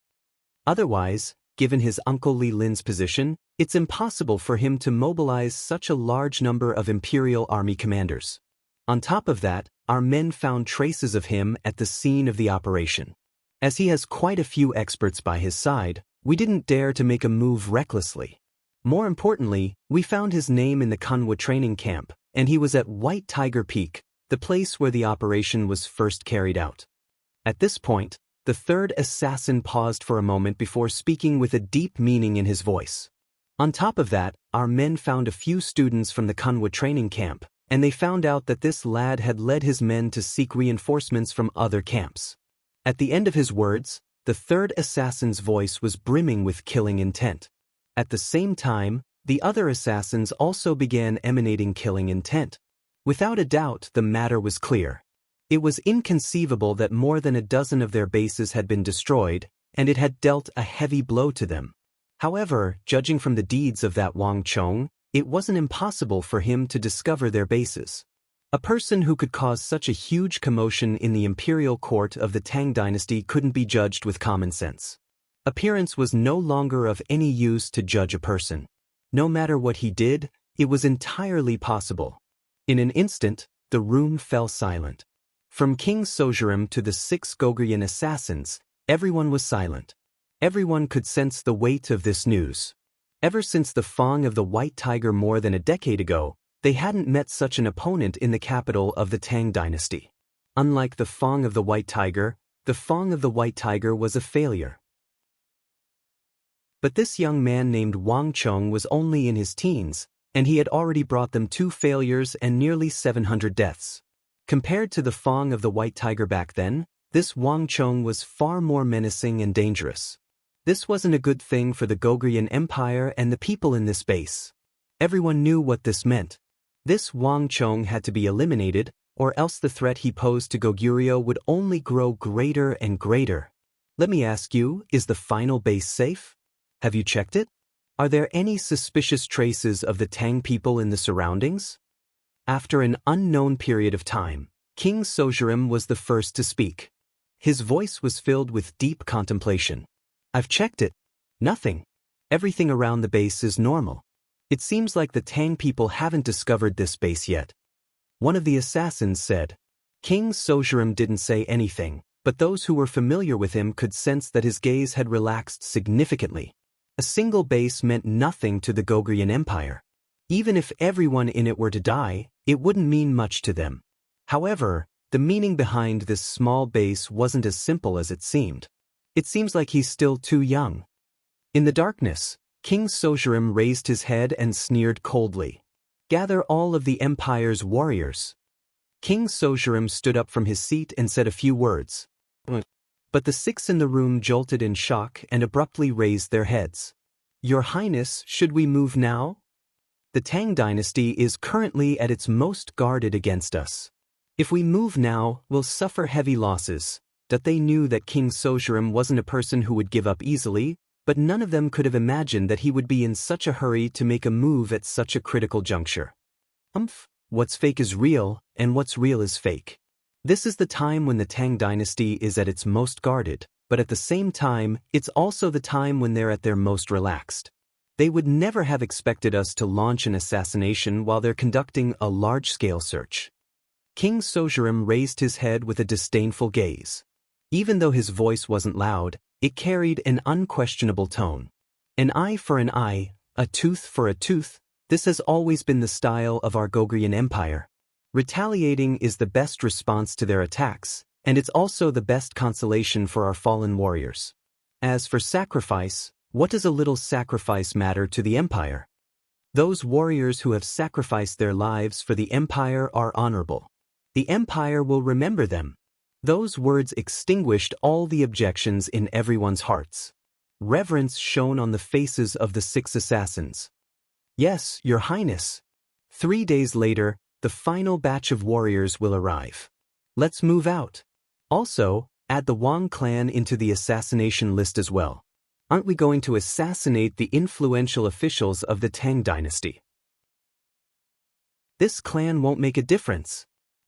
There's always a price to pay for acting smart. At this point, King Sojurim harumphed coldly and walked down from his throne. The fate of the Wang clan had been decided.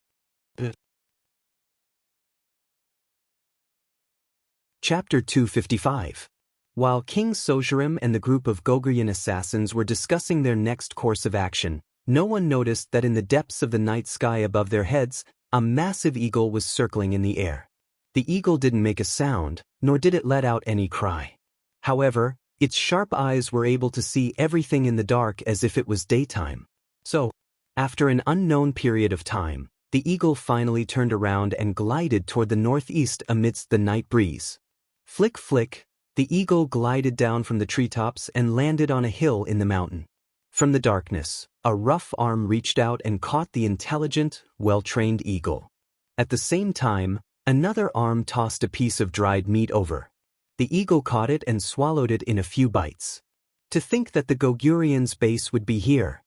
Lone Wolf frowned as he stroked his chin.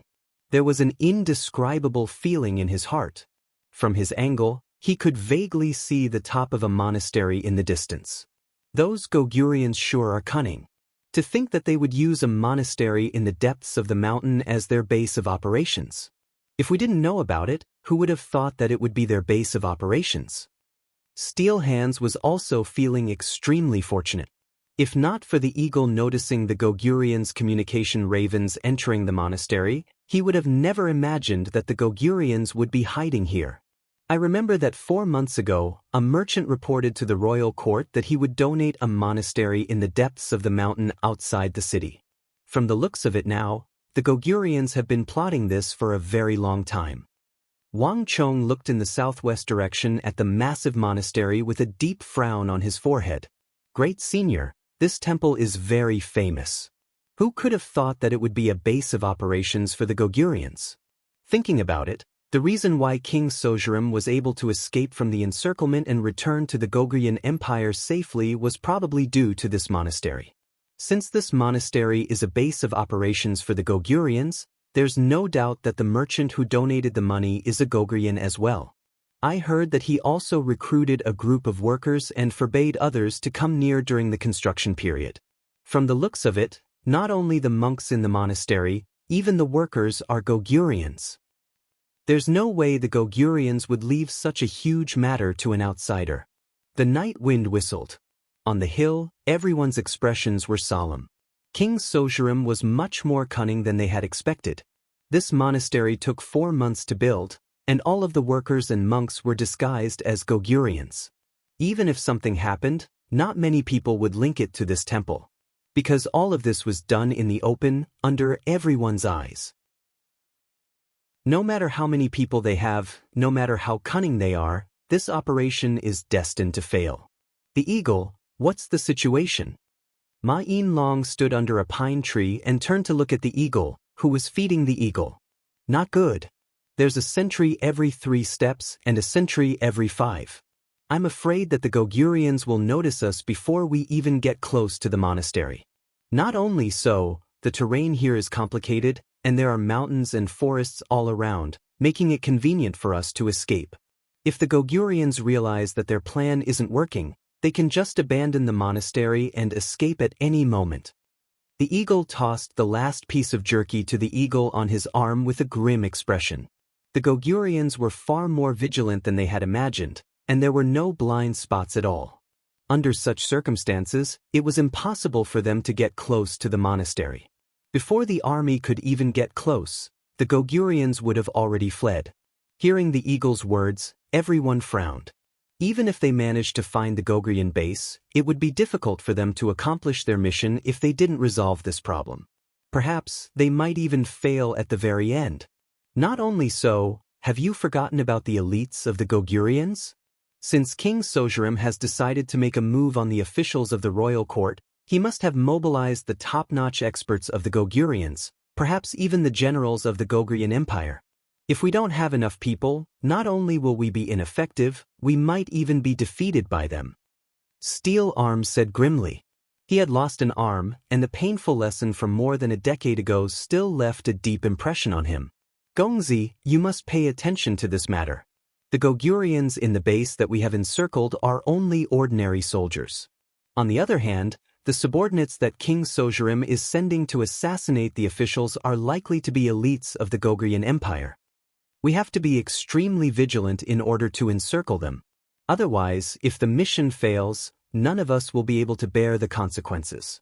The matter regarding the Gogurians had caused a huge uproar in the capital, and it had attracted the attention of everyone.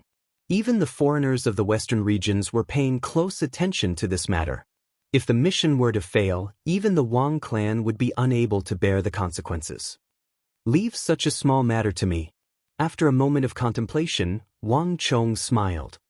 I will coordinate with the royal court through the King of Song and have them deploy their best experts. As long as I tell them that the incident from more than a decade ago will repeat itself, they will understand the severity of the matter. The royal court will know what they should do. The incident from more than a decade ago had left a huge impact on the royal court. Even now, many of the officials still had a deep impression of it. For such a matter, Wang Chong didn't need to beg too much. All he needed to do was to describe the matter. Wang Chong believed that there would be many officials who would take the initiative to request for more experts to be deployed, so there was no need for him to worry about this. Ma Yin-long, the eagle, Steel Arms, and Solitary Wolf glanced at one another, and they nodded in agreement. This was the effect of one's influence and background. What Wang Chong could accomplish with a single word was something that they couldn't do even if they were beaten to death. At the very least, if they had a relationship with Wang Chong back then, they wouldn't have suffered such a terrible defeat. Their brothers had contributed to the brilliance of King Sojurim, and they wouldn't have been plagued by nightmares ever since. On the one hand, the four of them were filled with regret, but on the other hand, they were glad that they had the help of a king of nobility, generals, and ministers. Furthermore, the four of them had been expelled from the Bureau of Punishments and the Rear Division, so they could only rely on Wang Chong for this matter. Then there's the sentries. They're the crux to the success of the operation, so we have to find a way to deal with them. Steel Arms said. Hee, don't worry, they won't be able to escape. Wang Chong chuckled. Stretching out a finger, he drew on the ground. This sudden action immediately caught everyone's attention. I've just thought about it. This is the map of the area, so there's no need for us to seal off the entire area. As long as we send a troop here and here, they won't be able to escape. They won't be able to escape. Wang Chong quickly drew out the map. In his previous life, he was extremely familiar with the mountains and rivers of the Central Plains. It didn't take long for him to finish drawing it. Even Ma Yinlong and Solitary Wolf weren't familiar with it. For a young man like Wang Chong to be able to draw it out so easily, they were astonished.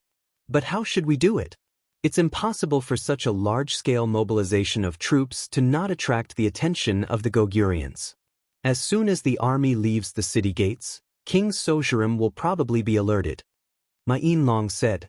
Wang Chong's idea was great, but it wasn't practical at all. Who said anything about mobilizing the imperial army from the city? Wang Chong chuckled, a confident look on his face.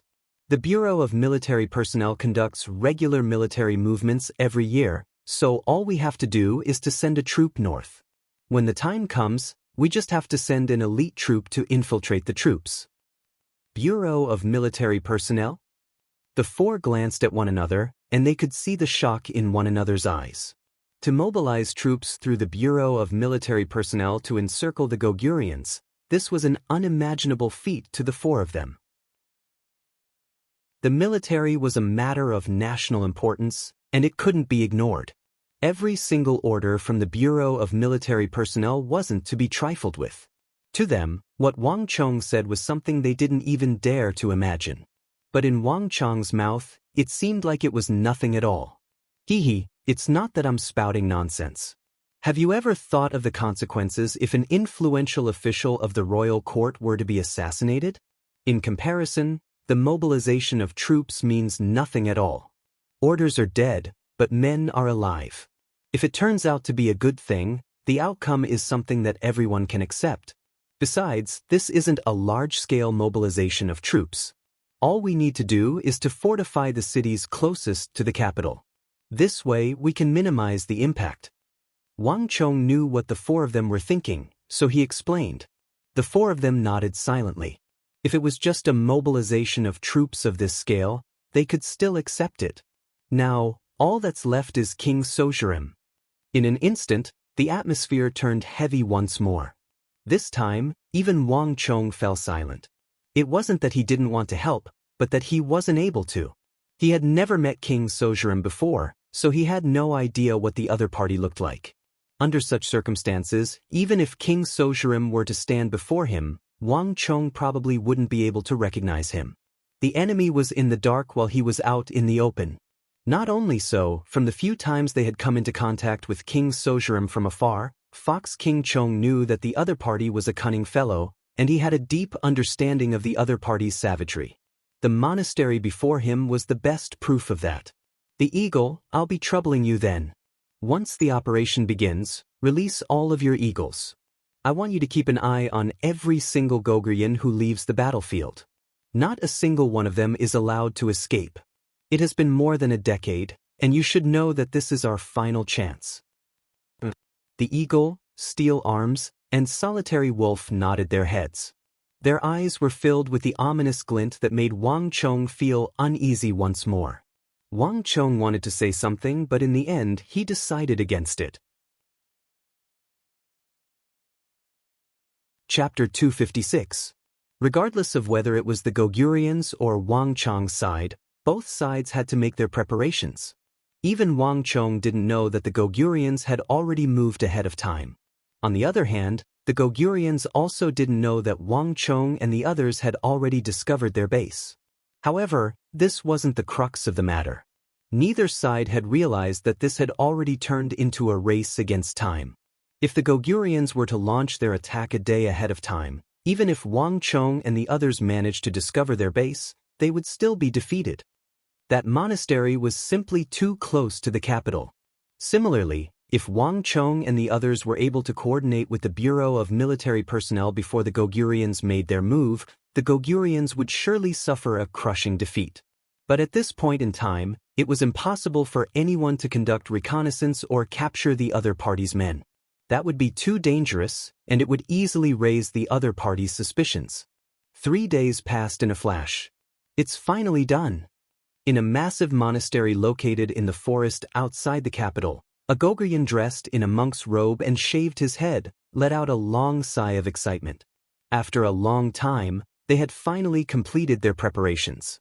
All of the elite experts dispatched from the distant Goguryeo Empire to participate in the operation tonight to assassinate the important officials of the Great Tang had all arrived at the monastery. A storm of blood was about to descend upon the Great Tang Empire. Most of the residences of those who could become famous officials of the Tang Empire were heavily guarded and had many experts. It was not easy to assassinate them. This was also the reason why they had to travel such a long distance and mobilize experts from within the empire. To use the resources of an empire to assassinate the officials of another empire, this might be considered an assassination, but to the Goguryons, it was a war. Everyone was prepared for a war. Thus, no matter how much preparation they had, it was inevitable that they would die. Are you all ready? The Goguryon dressed in a monk's robe raised his arm and bellowed. In an instant, a thunderous roar echoed in the surroundings. We're ready. For the empire, that looking down from the sky, one could see that the monk was surrounded by Goguryon elites dressed in black with 3 sabers sheathed on their backs. Only a pair of sharp eyes could be seen, and they were gleaming with fervor, excitement, and fervor. On their bodies, waves of killing intent gathered together, like a landslide or tsunami.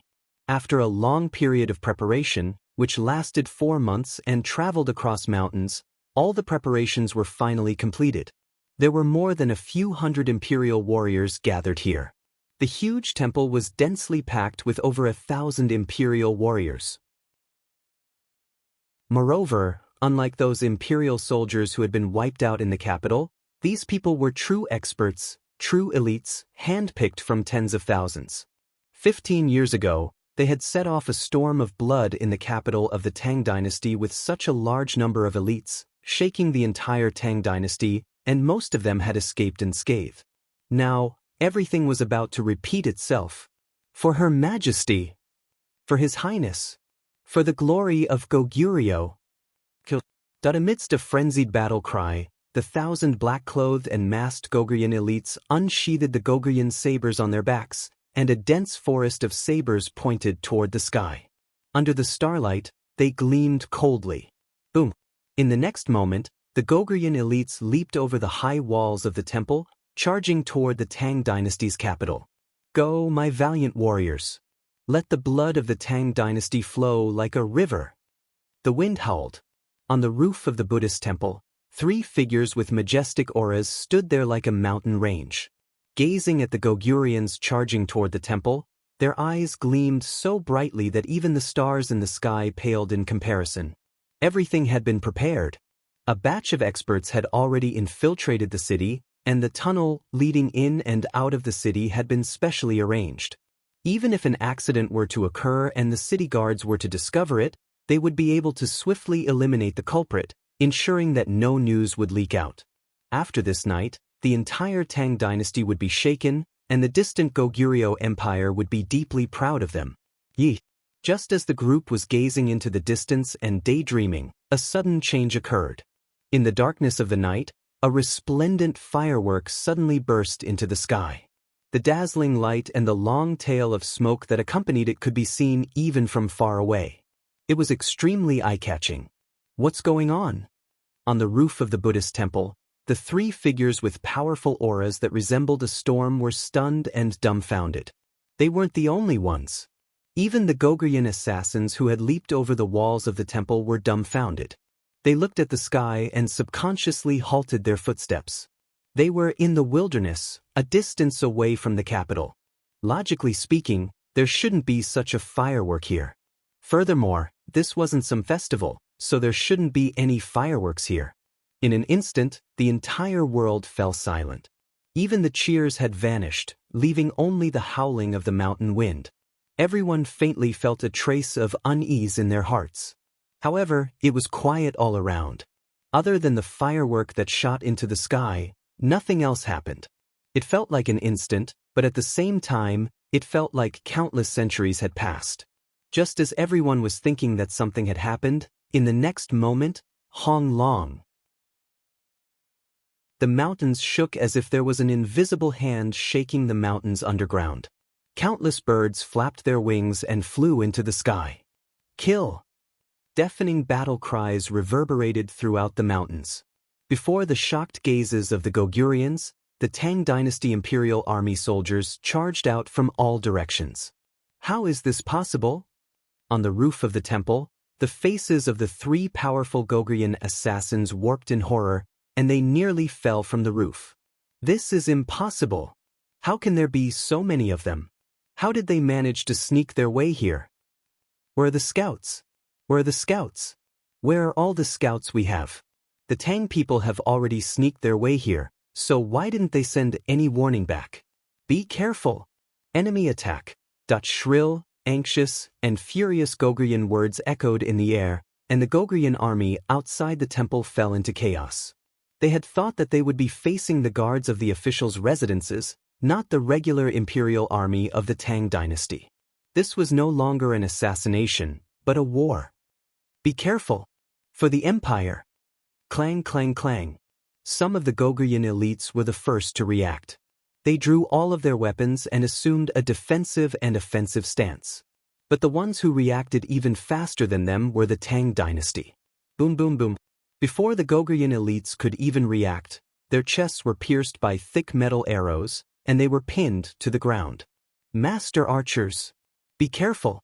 There's a master archer! A shrill scream echoed in the air. But as soon as it sounded, it died down. The Goguryon's forehead was pierced by an arrow, and his body was pinned to the ground. Defend! Defend! Those who were deployed here were all elites. After the initial ambush, they immediately scattered and searched for cover before swiftly retreating to the back. Their bodies changed indeterminately, flickering and twisting between the branches. Their movement techniques were so fast and nimble that ordinary people couldn't compare to them at all. Kill! Before they could retreat to the Buddhist temple, warhorses neighed as the first wave of imperial cavalrymen, who had carried out the first mission of delaying their opponents, arrived. These warhorses were wrapped in iron armor, and each of them was incredibly tall. Their sturdy bodies contained monstrous strength, and even the trees in their way were smashed to pieces. Their momentum was unstoppable, and they swept away everything in their way. Hong Long Long. In just an instant, the two forces clashed with one another. Two different war halos lit up simultaneously before clashing heavily with one another. The immense force from the collision shattered the surrounding trees into pieces. Thousands of wooden shards flew several dozen zhang into the air. Congratulations to user for killing 691 Goguryons. Congratulations to user for killing 692 Goguryons. In an instant, a furious gale blew. On a distant hill, Wang Chong was standing beneath a huge tree. That familiar voice sounded in his ears once more, and a huge wave of information gushed into his mind. The bane of the battlefield halo in Wang Chong's body grew stronger once more. A war-related halo. Indeed, it's best to grow in battle. Amidst the furious gale, Wang Chong felt his strength growing at a rapid pace. Every single cell in his body was relaxed, and he felt incredibly comfortable. This method of growing his strength without using anything at all was simply too exhilarating. It's a pity that I'm only one of the commanders in this battle. The true commander is that person over there. Wang Chong turned his head to look in another direction. It was an imperial army general riding on a huge steed with a cold expression on his face. His eyes were staring straight ahead, and he exuded an intense aura of steel and blood. Clearly, he had participated in large-scale battles before. This was a direct assignment from the royal court.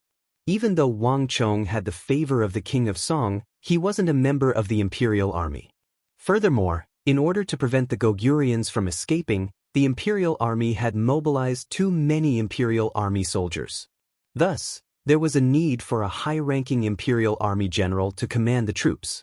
He was the true commander of the battle. Thus, the benefits that Wang Chong received were unavoidably diluted. However, it was fortunate that Wang Chong had the King of Song's token, and this base was discovered by Wang Chong. Thus, Wang Chong was still able to reap the greatest benefits from it. It's fortunate that I called Uncle in. Good things should not flow to outsiders. After this encirclement and suppression, Uncle will definitely be promoted again. With this contribution, his seniority will far surpass the others, and it's only a matter of time before he rises in the ranks of the imperial army.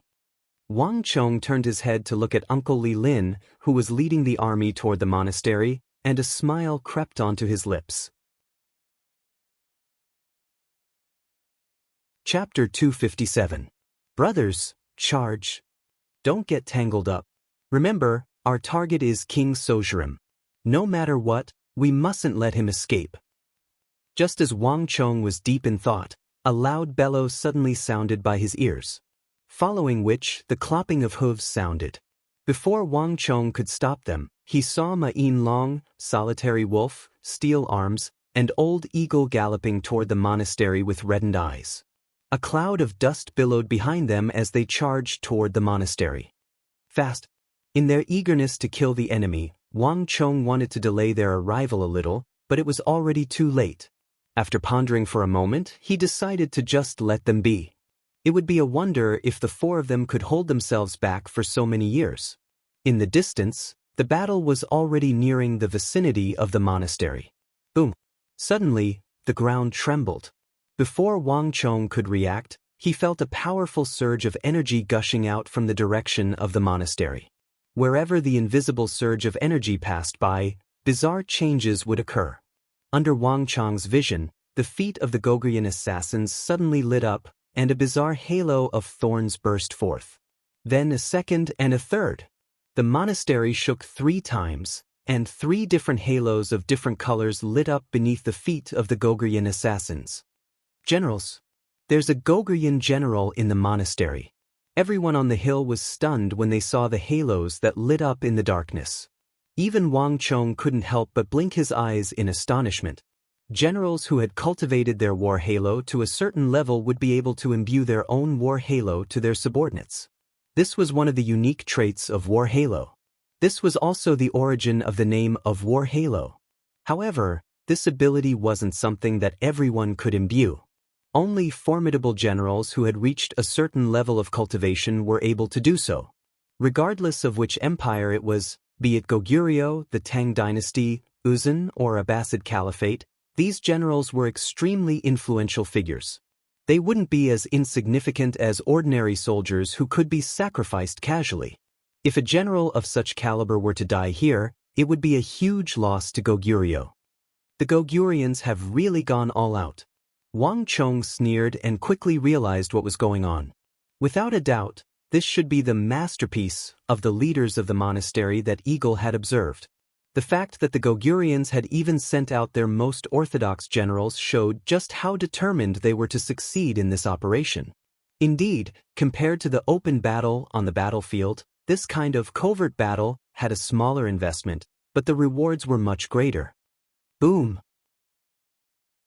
While the 3 Goguryan commanders on the rooftop of the monastery released their war halos to envelop all of the Goguryans, on the other side, not too far away from Wang Chong, the Imperial Army general who was in charge of this operation stepped forward on his steed and released his war halo as well. Rings of dazzling light immediately burst forth, enveloping all of the Imperial Army soldiers. In the distance, a furious gale blew, and battle cries echoed in the air. Halos collided with halos, and stellar energy collided with stellar energy. The two powerful forces clashed with one another, and the battle swiftly grew more intense. On the surface, the Tang dynasty held the absolute advantage, but the resistance of the Goguryans was extremely intense. The expected scene of the Goguryans collapsing didn't happen.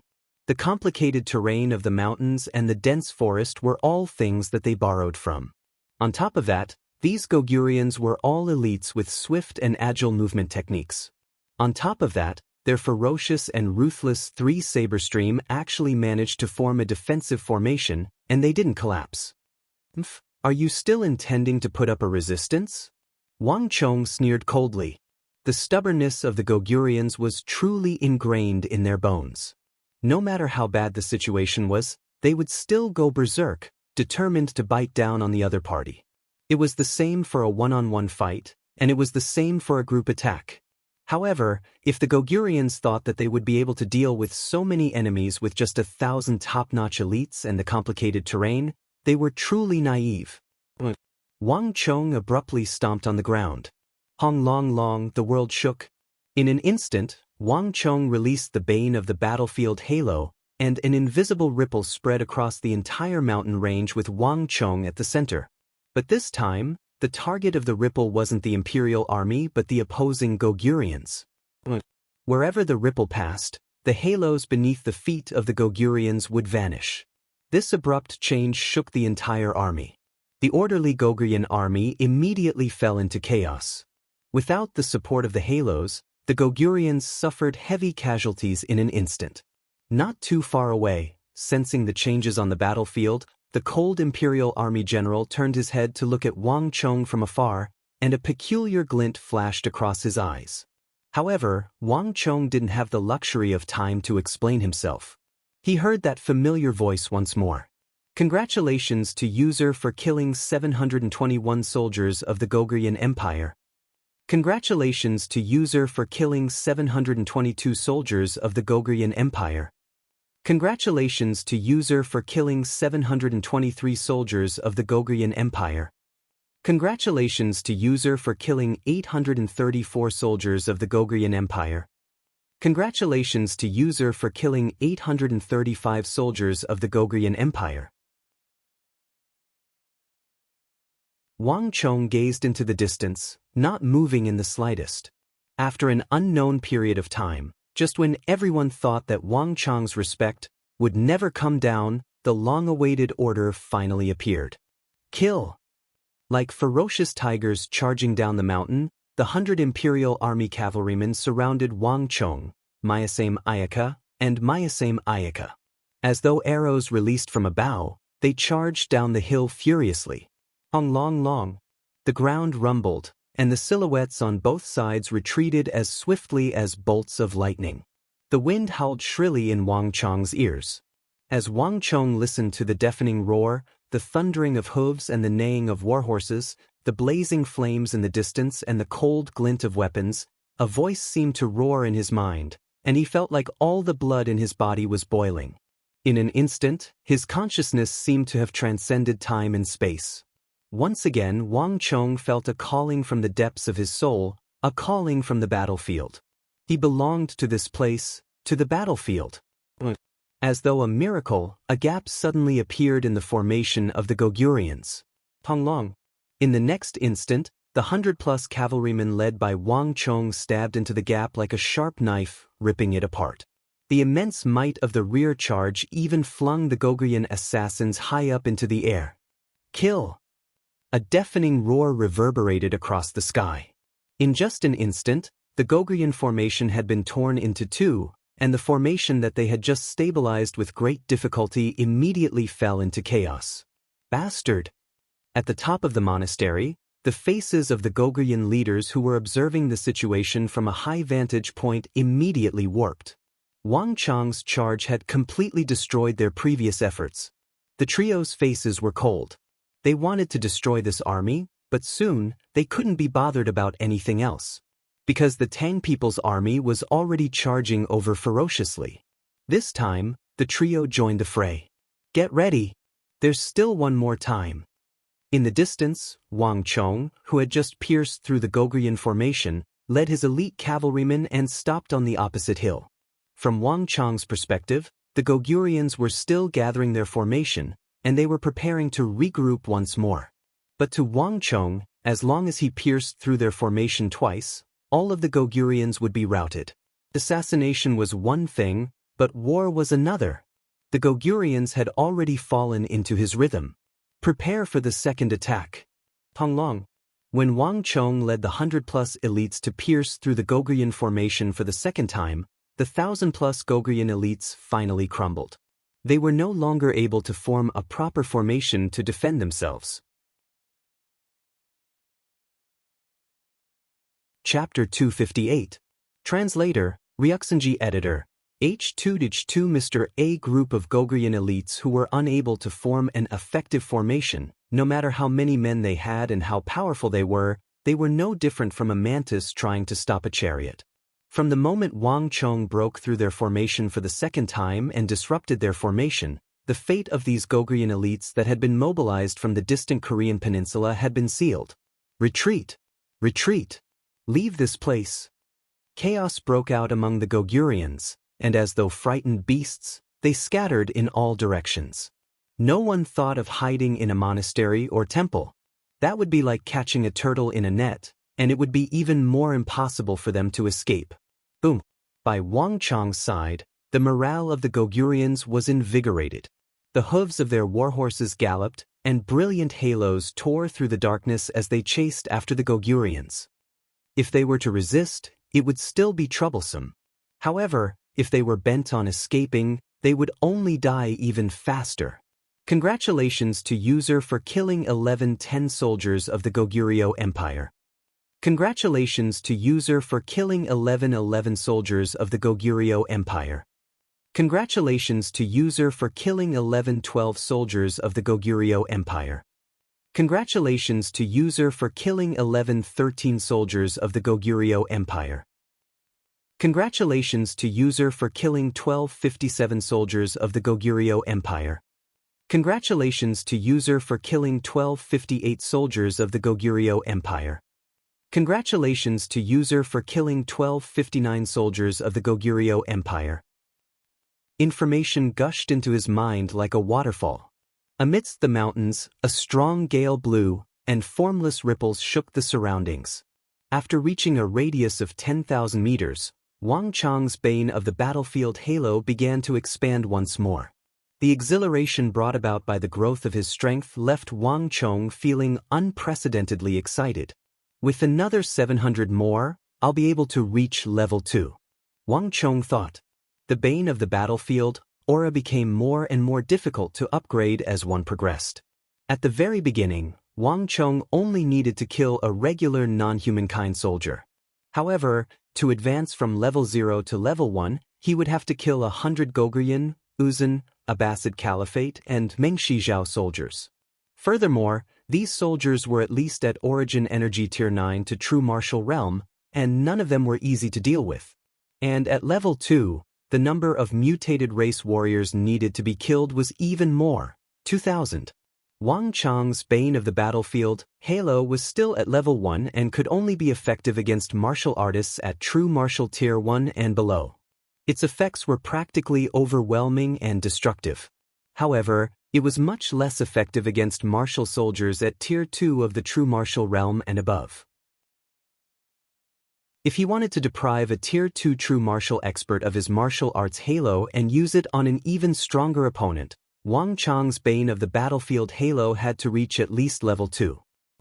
Just as Wang Chong was deep in thought, a deafening roar suddenly echoed from the monastery at the foot of the mountain. A powerful shockwave swept up the surroundings, and leaves were even blown into the air before Wang Chong and the others. It's from the monastery. They are currently fighting with the Gogrian leaders. Mayasame Ayaka's low voice sounded by Wang Chong's ear. The violent wind caused her black clothes to flutter violently. Looking down from atop his steed, Wang Chong saw that the walls of the monastery had already been pushed down, and within the monastery, Wang Chong's uncle Li Lin, Ma Yinlong, the eagle, one-eyed, steel arms, and the cold-faced imperial army general appointed by the royal court, whom Wang Chong wasn't familiar with, were working together to attack the three Goguryeo leaders. Both sides were engaged in an intense battle. Boom, boom, boom. Mighty torrents of energy blotted out the sky and covered the earth, toppling mountains and overturning seas. Everywhere they passed, the high walls, temples, houses, artificial mountains, and even the tall stone tablets in the temples were smashed into pieces like tofu. Different types of stellar energy collided with each other, triggering a storm that soared into the sky. The storm reached a height of several hundred feet and nearly enveloped half of the monastery. In the face of this chaotic, destructive stellar energy storm, almost all of the imperial army soldiers were forced out of the monastery. Flames several dozen zhang hai soared into the sky, dyeing the air crimson. At the same time, blazing sword chi and saber chi threatened to tear the sky apart. In the midst of the storm, one could vaguely see some frightening and bizarre images. Even Mayasame Ayaka couldn't help but blink her eyes in fear at the sight of that overwhelming aura, and she subconsciously took several steps back in fear. Profound martial realm. Mayasame Ayaka was certain that most of these people were profound martial realm experts, and even if some of them weren't, they were close to it. After all, only profound martial realm experts could produce such an aura. How powerful! Mayasame Ayaka thought. It was impossible for a true martial realm cultivator to stand against a profound martial realm expert. If not for the encirclement of the army and the profound martial realm experts in the imperial army, she wouldn't have dared to participate in such a battle. Don't worry, they won't be able to reach here, Wang Chong said with a smile. Mayasame Ayaka was skilled, but she had never been on the battlefield before, so she wasn't too familiar with such matters. Soldier against soldier, general against general. On this battlefield, anyone could escape, but the three Goguryeo leaders couldn't. Needless to say, it was impossible for them to come here and kill them. This was the reason why the imperial army general appointed by the royal court had been watching the battle from the side. The fact that the three Goguryeo leaders didn't escape meant that they understood this point. No matter what, the Tang dynasty wouldn't allow them to escape. Unless they had absolute confidence, it was futile for them to escape. Boom, boom, boom. Aura chi, which far surpassed that of any true martial realm expert, flowed wantonly, colliding in all directions. The entire mountain range was trembling from the fight between the top experts. In just a short period of time, 2/3 of the Buddhist temple that had taken more than 4 months to build had been destroyed. Broken bricks and wooden shards were swept up by the stellar energy, filling the air with a fearsome aura. Ever since his reincarnation, this was the first time Wang Chong was seeing a battle between profound martial realm experts. A battle of this level had far surpassed Wang Chong's current cultivation realm. Putting aside Wang Chong, even Mayasame Ayaka and the others who were stronger than him wouldn't be able to interfere. However, it was still possible for them to interfere a little. Call Luo Chong over, Wang Chong suddenly said with a smile. Luo Chong was the name of the master archer whom the king of Song had sent to Wang Chong's side. It took Wang Chong quite a bit of effort before he managed to get the name. That person was simply too taciturn. Gongzi. Soon, a fully armored Luo Chong appeared behind Wang Chong with a custom-made bow on his back. Standing there with a height of more than 2 meters, he gave people a great sense of oppression. Luo Chong was a subordinate of the king of Song, and the fact that he was able to reach such a level and become an esteemed figure in the Tang dynasty meant that his archery skills were formidable. In this battle, he had killed several times more true martial realm experts than the other master archers of the imperial army. This was the difference in their strength. To Wang Chong, there was no doubt that Luo Chong was the strongest person in the entire battlefield, and he trusted him the most. Luo Chong, are you able to see the situation in the monastery? Wang Chong stretched out a finger and pointed to the bottom of the hill as he asked. Those words immediately caught the attention of everyone around Wang Chong, and the 100 Imperial Army elites beside Wang Chong immediately turned their gazes over. It's useless. They are too fast, and the disturbance from the stellar energy storm is too great. If I were to make a move like this, I might accidentally injure them. Luo Chang's entire body was wrapped in thick armor, and his voice buzzed. He didn't even need Wang Chong to say it, he already knew Wang Chang's intentions. Wang Chang's idea was good, but it wasn't practical at all. As the saying goes, in a battle between experts, every second counts. Their speed was simply too fast. Given his strength, he could easily kill those true martial realm experts with a single arrow, pinning them to the ground without giving them a chance to dodge at all. However, those who had reached profound martial realm, like the 3 Goguryeo leaders, had a high chance of fending off his arrows. Their reactions were simply too fast. On top of that, they were simply too close to one another. If his arrows missed the 3 Goguryons, they would hit their own comrades instead. Furthermore, there were simply too many disturbances in the monastery. Leaves, bricks, mud, wood shavings, blazing flames, saber chi.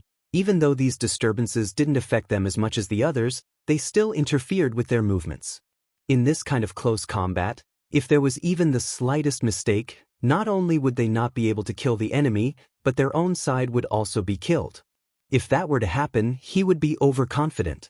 It wasn't that he hadn't seen the battle in the monastery, but there was a reason why he hadn't made a move yet. Wang Chong was thinking too simply. Hee, do you see the toad head at the back of the monastery? Wang Chong chuckled as he pointed to the bottom of the hill. Toad head? Luo Chong was taken aback. Perplexed, the others also turned their gazes over. 2/3 of the monastery at the bottom of the hill had been destroyed, and only 1/3 of it remained. And in that third of it, at the location closest to the battlefield, there was indeed a toad head lying on the roof.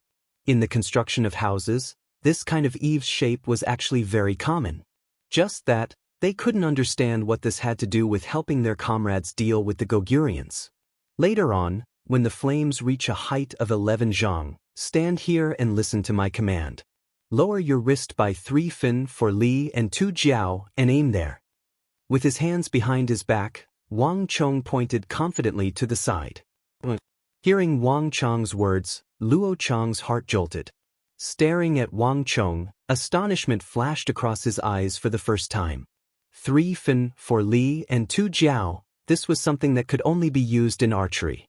When the top archery experts of the Imperial Army imparted their students, they would often point out how high and how low their wrist should be. Due to the high requirement of archery, this number had to be accurate without the slightest error. At the same time, due to the difference in everyone's height, arm length, archery holding habits, and center of gravity, when pointing out and correcting a person, the number would vary depending on their situation.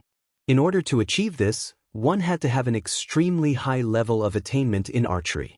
But Wang Chong didn't even have calluses on his fingers. In the period of time he had been following Wang Chong, he had never seen Wang Chong touch a bow before. He couldn't understand when Wang Chong managed to attain such a high level of attainment in archery. Chapter 259. Xiu. Drawing a specially made arrow from the quiver by his waist, Luo Chong held it between the index and middle fingers of his right hand as he walked over to the position Wang Chong pointed out. After which, he knocked the arrow and turned to look at Wang Chong. Wang Chong was amused. How could he possibly not know what Luo Chong was thinking? It was true that he wasn't skilled in archery, and he wasn't a master archer either. However, the reason why he guided Luo Chong wasn't through archery but through his own eye of discernment, experience, and judgment. Mastery of a single technique, mastery of all techniques.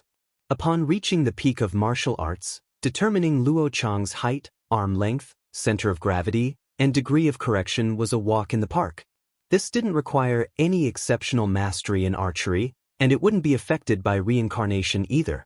As an existence who had once reached Saint Martial Realm Pinnacle, it wasn't too difficult for Wang Chong to achieve this feat even though his physical body was that of an ordinary origin energy tier 9 martial artist. Wang Chong's soul was at Saint Martial Realm Pinnacle. Of the entire battlefield, he was the only one qualified to interfere in the battle in the monastery. "Await my orders." Wang Chong shot Luo Chong a glance before turning around to look at the monastery at the foot of the mountain. He remained motionless, and it was as if he had turned into a clay sculpture. However, in his mind, Wang Chong's mind was working furiously. "It has been a long time since I've done this," Wang Chong thought. Ever since his reincarnation, this was the first time that Wang Chong was using the strength of his previous life to interfere in a battle of this level with his origin energy Tier 9 body. The mountain wind howled, brushing past the treetops, shrubs, and grasses. Wang Chong and the 100 Imperial Army elites stood motionlessly on the slope. The entire world was silent, and the only sound that could be heard was the intense battle in the monastery. After an unknown period of time, release. As soon as Wang Chong's voice fell, rumble. A thick iron arrow shot through the air. In that instant, it seemed as if the sky itself was being torn apart. The fierce astral wind slapped against Wang Chong's face like a whip. This was the first time Wang Chong and the rest had seen Luo Chong shoot an arrow. In that instant, the world seemed to lose its color. Buzz. In the distance, as if by magic, a huge scarlet firestorm soared up from the ground amidst the heart-wrenching cries. Behind this scarlet firestorm, a figure miraculously appeared in mid-air, as if it had come up on its own, blocking Luo Chong and the toad head on the eaves. Rumble! The arrow pierced right through the chest of the Gogrian expert, and the immense force of the arrow sent him flying through the storm. Buzz! In an instant, everyone who saw this scene on the hillside was dumbfounded. "Young master?" Mayasame Ayaka turned around and stared at Wang Chong in astonishment, as though she didn't recognize him at all. This was a battle between profound martial realm experts, and even she wasn't able to interfere in it. There were simply too many interfering elements in the area. Yet, Wang Chong was actually able to predict when the Gogrian leader would leap up, where he would appear, and even instruct Luo Chong to shoot him. This was truly inconceivable. Despite having followed Wang Chong for so long, Mayasame Ayaka had never known that he possessed such capabilities. Isn't this way too incredible? Like father, like son. Has the heritage of the Wang clan really reached such a level? On the hillside, the 100 Imperial Army elites were initially dissatisfied with the royal court's decision to assign them to Wang Chong. Even after Wang Chong led them in two crucial charges to disperse the organized resistance of the Gogurians, their dissatisfaction didn't vanish completely. But upon seeing this sight, everyone was rendered speechless. Wasn't this young man from the Wang clan a little too incredible? But the one who was the most shocked was still Luo Chong. He was the only one who knew what had just happened. In a battle between experts, every second counts. From the moment he knocked the arrow to the moment he released the bowstring, the Gogrian leader hadn't left the ground at all.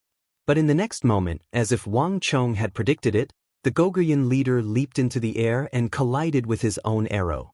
Throughout the entire process, other than pulling the bowstring, he didn't do anything else. All Wang Chong did was borrow his strength. It's no wonder why His Highness the King of Song thinks so highly of him. This child is too incredible. It's impossible to fathom him with common sense. In that instant, countless thoughts flashed across Luo Chong's mind. He was an archer, and only archers could win his respect. From the moment he had followed Wang Chong, it was only at this moment that Wang Chong had won his acknowledgement. Luo Chong finally understood why the King of Song thought so highly of him. This young man's talent was truly unparalleled. "Lord!"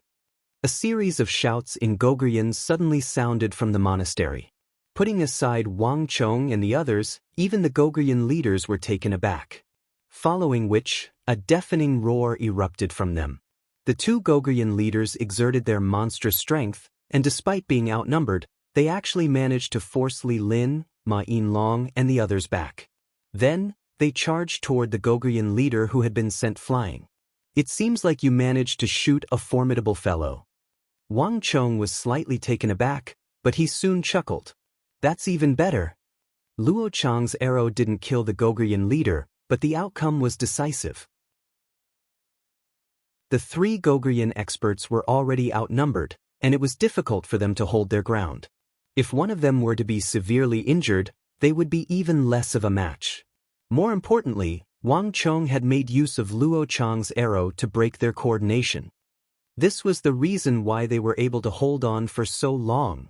The Goguryeo experts were simply too familiar with one another, and their teamwork was simply too seamless.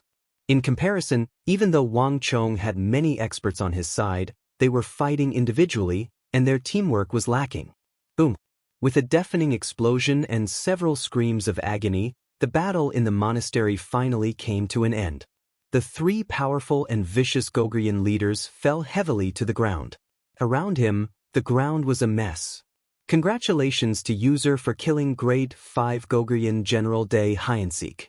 For altering the Fulcrum of Destiny, you have gained 3 Destiny Energy. Congratulations to user for killing Grade 5 Goguryeo General Day Insu. For altering the Fulcrum of Destiny, you have gained 1 Destiny Energy. Congratulations to user for killing Grade 5 Goguryeo General Day Jianeng. For altering the Fulcrum of Destiny, you have gained 1 Destiny Energy. Following the collapse of the three voices sounded in Wang Chong's head. HM? Day Hyansik, Day Jianeng. Wang Chong was surprised. In Goguryeo, most of the generals who could use the word de before their name were of some standing. Regardless of what they were called before, upon reaching this level, they would all change their name to de. For example, Day Hyansik, Day Insu, and Jianweng represented their standing in Goguryeo. Day Hyansik, this name sounds familiar. Wang Chong frowned in contemplation. Soon, Wang Chong recalled where he had heard the name before. Day Hyansik, wasn't that the Goguryeo general whose real name was Li Jihuan, who led the Goguryeo soldiers to raid and harass the northeast region of the Tang dynasty after the civil strife in the Central Plains? During the civil strife in the Central Plains, he was the most hated Goguryeo general in the Anong Protectorate manor. To think that he would die here. To think that he would be together with King Sojurim at the very start. If not for this operation, he might have returned to Goguryeo together with King Sojurim after the assassination, thus becoming a threat to the northeast region of the Tang dynasty. Wang Chong's mind was in turmoil. In his previous life, there weren't many people who knew that Day Hyansik, or rather, Li Jihuan, had infiltrated the Tang dynasty. Recalling how he had infiltrated the Tang dynasty with King Sojurim, it was no wonder why he led an army to raid the northeast region of the Tang dynasty so easily after returning to Goguryeo. But it was a pity that he wouldn't have such a chance in this lifetime. But soon, Wang Chong couldn't be bothered with Day Hyansik anymore. Haha, I actually obtained 5 points of Destiny Energy. What an unexpected fortune. Wang Chong laughed heartily as he looked at the additional points of Destiny Energy in his head. This was truly an unexpected harvest. Thinking back, he had only led his troops to charge here twice and had Luo Chong shoot an arrow, but he had already obtained 5 Destiny Energy for nothing. Wang Chong knew how difficult it was to obtain Destiny Energy, and he had experienced it firsthand. Up until now, these 5 points of Destiny Energy had been the easiest for him to obtain. All he had to do was lie down and he would reap the rewards. One must know that the 3 Goguryeo generals were profound martial realm experts. Given Wang Chong's strength, he could forget about killing a single one of them. If he were to encounter them, he would have to think about how to escape. This time, it was all thanks to the Imperial Army General appointed by the royal court and Uncle Li Lin. Under normal circumstances, it was impossible to obtain such Destiny Energy. This wasn't just a matter of strength. Rather, enemy generals like them wouldn't appear alone. They would usually have a large number of elites by their side. It wasn't that easy to kill them. It's a pity that such a good thing only happens once. There won't be another chance in the future. Wang Chong couldn't help but feel a tinge of regret. After this incident, the Gogurians had suffered a heavy blow, and they no longer had the ability to carry out any assassinations in the capital. Even the people from the western regions would probably be intimidated by this incident, and they wouldn't dare to carry out any more schemes in secret. In other words, this was the first time in the capital that he had obtained Destiny Energy for nothing, and it would probably be the last. However, it wasn't as if Wang Chong had come out empty-handed. It turns out that if I can kill an enemy general and change his fate, I can also obtain destiny energy. Wang Chong fell into deep thought. This could be said to be his greatest harvest in this operation. At the very least, Wang Chong hadn't obtained this information from the Stone of Destiny. This was something he had learned through practice.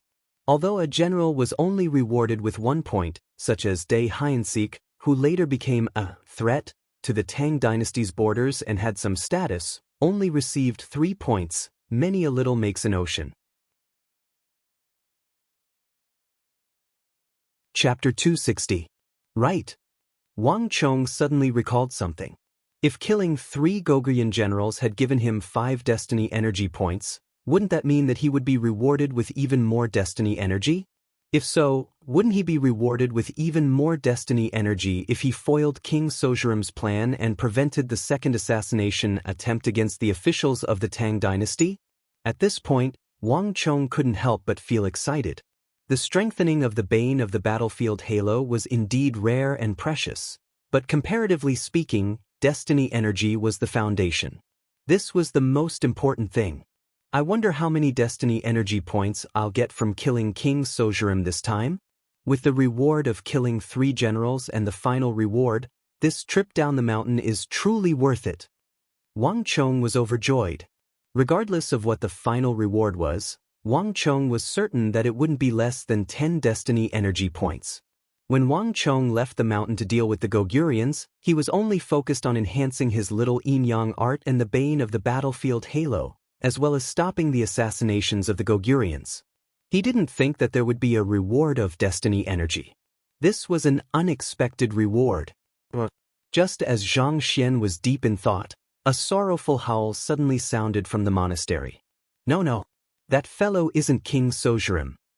The wind howled, shaking the heavens and the earth. That voice was filled with indignation and had nowhere to vent it, and it instantly attracted everyone's attention. It's Ma Yinlong.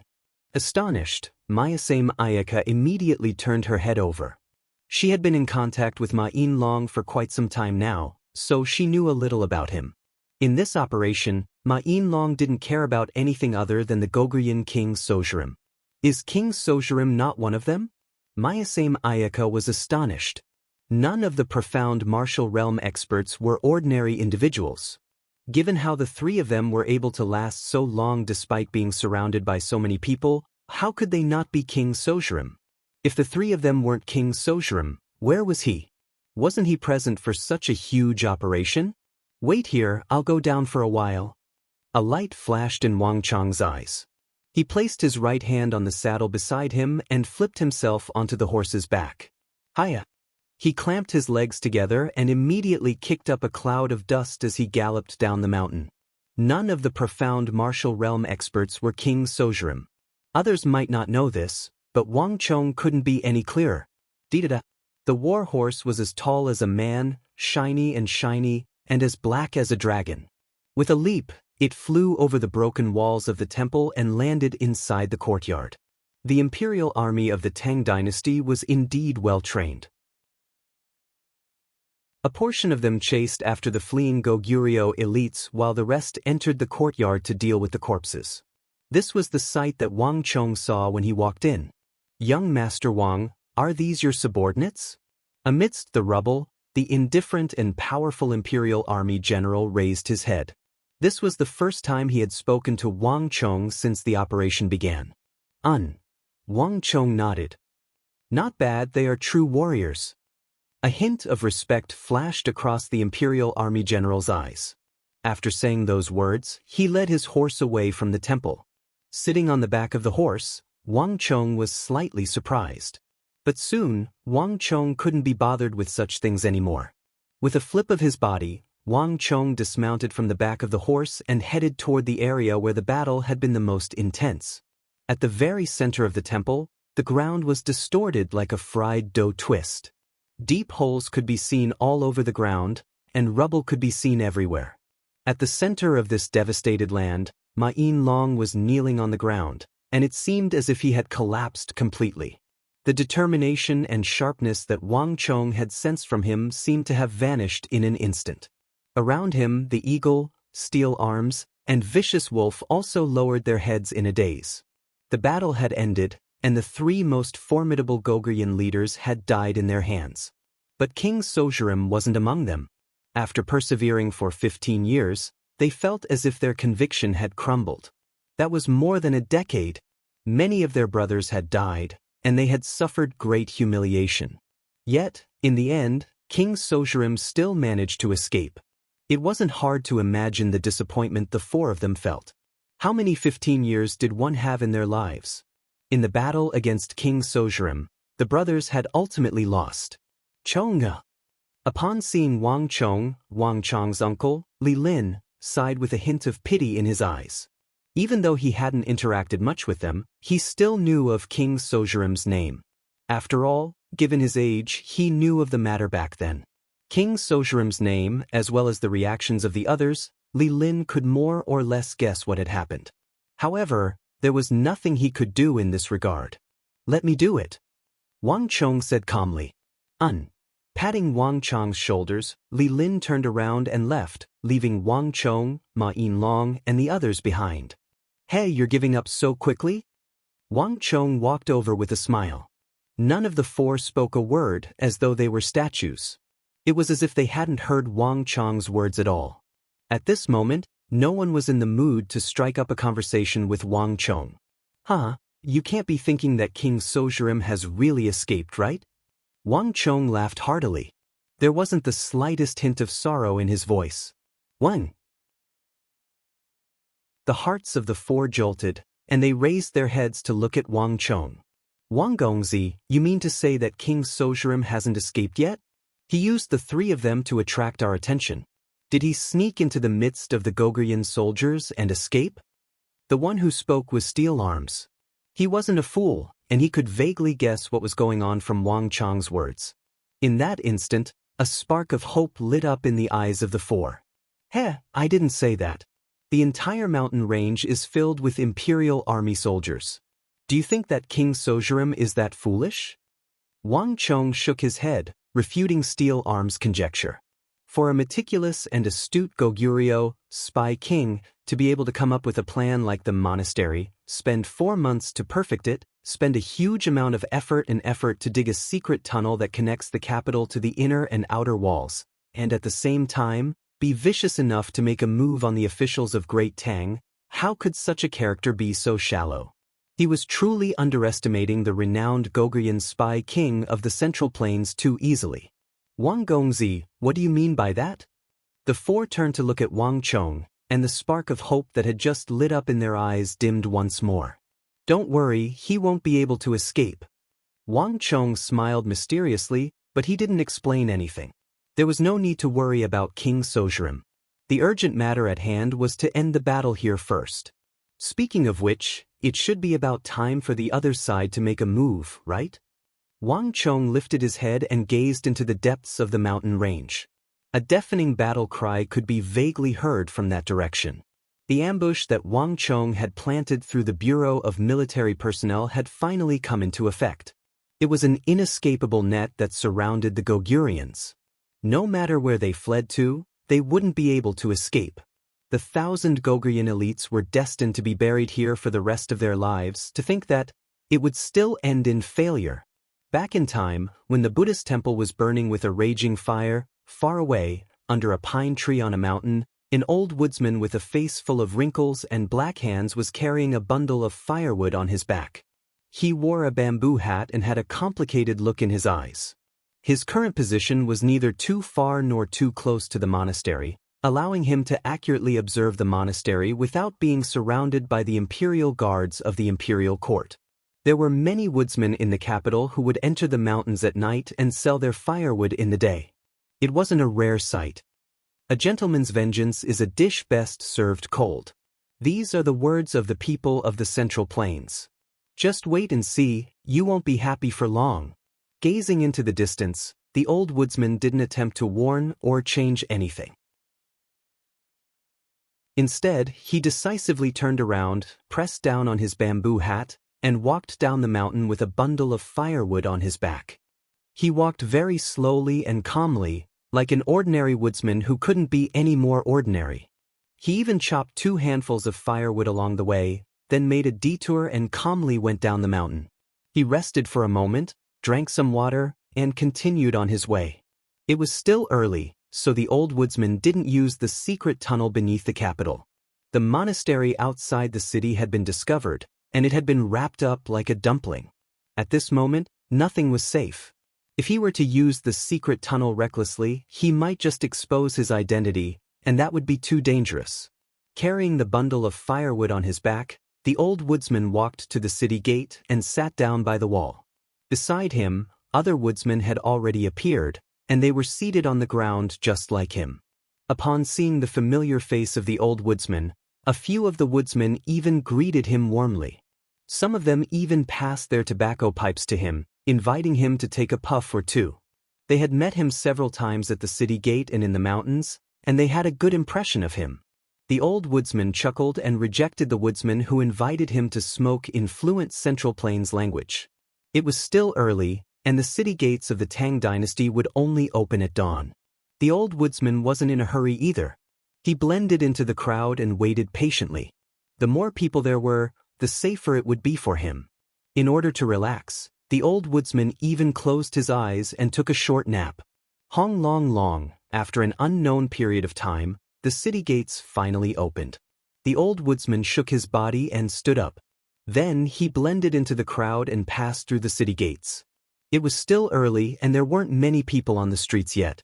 The old woodsman finally dropped his disguise and hastened his footsteps, displaying a vigor that belied his age. After passing through many alleys, the old woodsman arrived at a remote woodshed in the south of the city. This was one of his secret strongholds in the capital, as well as his safe house. This was something that even the people around him were unaware of. The old woodsman glanced at the surroundings, and after confirming that no one was following him, he entered the woodshed. The woodshed was empty. Even though there wasn't anything inside, it was extremely clean. The old woodsman swiftly placed down the bundle of firewood and took off his bamboo hat. Then he skillfully opened a dusty box at the corner of the woodshed. He changed out of his dirty woodsman clothes and changed into a set of clean silk robes. In the blink of an eye, the old woodsman had turned into an extraordinary silk merchant. "I'm finally back." Chapter 261. Even though the imperial army of the Tang dynasty had discovered his arrangements in the monastery outside the city, he was still a step ahead of them. Sacrifices were bound to be made in order to achieve great things. As for the 1,000 or so Gogrian warriors and his 3 loyal subordinates, the old woodcutter didn't think much of it. Dying here was better than dying on the battlefield. If the Tang dynasty were to invade Goguryeo, the casualties wouldn't just be this few. He had to eliminate the warmongering faction with the least amount of losses, and at the same time, assassinate the officials of the Tang dynasty to weaken their strength. This bit of sacrifice was truly insignificant. At most, he would only feel that it was a pity that the plan had failed. As the saying goes, where there's life, there's hope. No matter how many people died, as long as he was still around, the Tang dynasty would pay the price. After a moment of silence, the old woodcutter took out a notebook from the bottom of his clothes and sat on the bed. A contemplative look appeared in his eyes. This was a habit of his. No matter what operation he was in, he would always consider the gains and losses involved, and he would summarize his experiences and lessons. This was the reason why he was able to raise the influence of the Goguryans to such an extent and launch so many assassinations against the Tang dynasty, stirring up a storm in the Tang dynasty, and yet, no one was able to do anything to him. This failure is too bizarre. Where did I go wrong? The old woodcutter sat on the bed with a grim expression. His plans had never failed since more than a decade ago. This was the first time he had failed so miserably, and it was in such an important operation. This plan had mobilized more than 1,000 elite warriors from the empire, and it had taken 4 months. He had considered all aspects. Throughout the entire process, there wasn't the slightest mistake, and there wasn't any abnormality either. Just where did the problem lie? The old woodcutter's mind was in turmoil. If he couldn't make sense of this problem, he wouldn't be able to carry on with the next operation. This wasn't the only thing that he couldn't understand.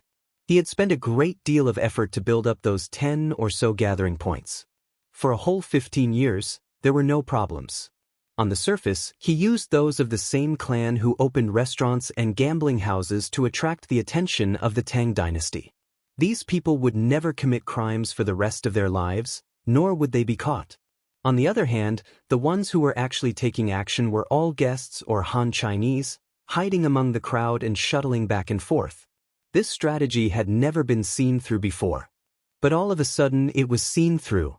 The old woodcutter could not understand it no matter how hard he tried. It was as if there was an enemy in the dark who had seen through all his tricks. The feeling of being exposed and unable to hide made him feel uncomfortable all over.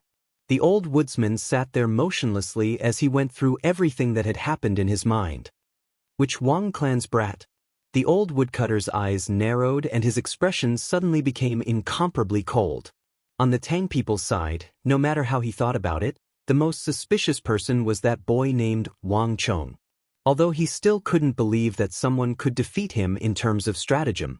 But when he thought about that boy's reputation in the Tang dynasty, this kind of situation was completely possible. I really underestimated him. I should have taken care of him first before taking action. The old woodcutter's hands were clenched so tightly that cracking sounds could be heard. His eyes were filled with thick killing intent. But it's not too late. After arranging the last base, I will summon warriors from the empire and completely eliminate the Wang clan. The old woodcutter clenched his fists and abruptly stood up from the bed.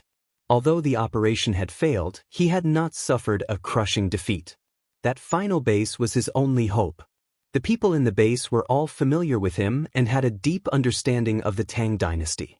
As long as these sparks still existed, he could summon experts from the empire in a short period of time and rebuild more than 10 bases. This was also the main reason why he returned to the city this time. After arranging the subordinates in these bases, he would leave this place and lie low until the wind blows over.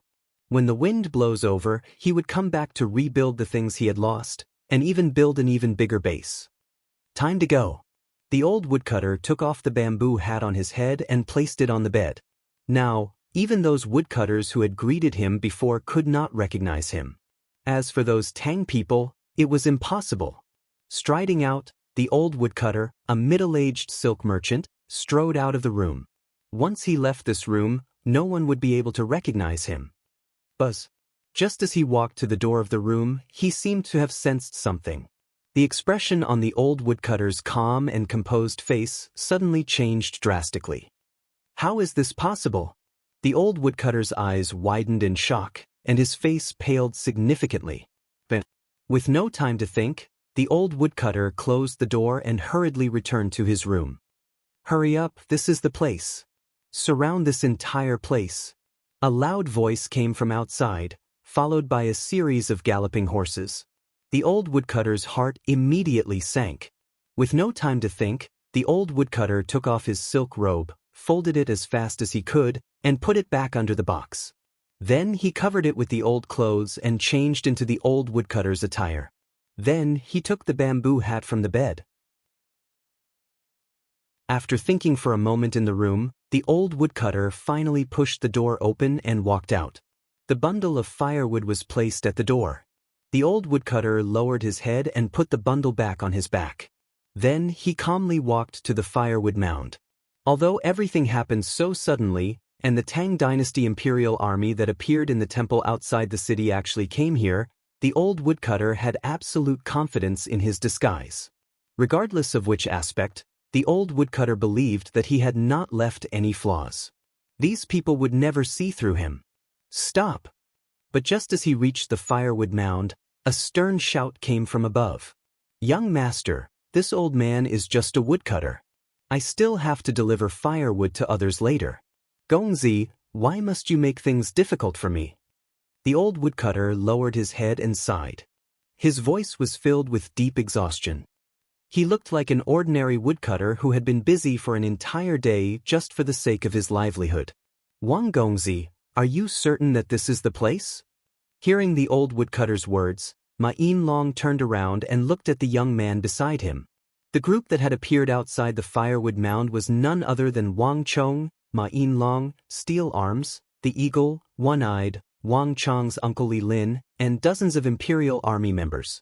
As soon as the battle at the monastery came to an end, Wang Chong immediately led his group here. He said that he was here to capture some King Sojurim. Everyone thought that it would be another intense battle, but who could have thought that Wang Chong would actually come to this inconspicuous firewood hut? That's right. Chong, are you certain that this is the place? Wang Chong's uncle Li Lin asked doubtfully. This was an ordinary firewood hut, short and shabby. There were many similar huts in the capital. Li Lin also suspected that Wang Chong might have made a mistake.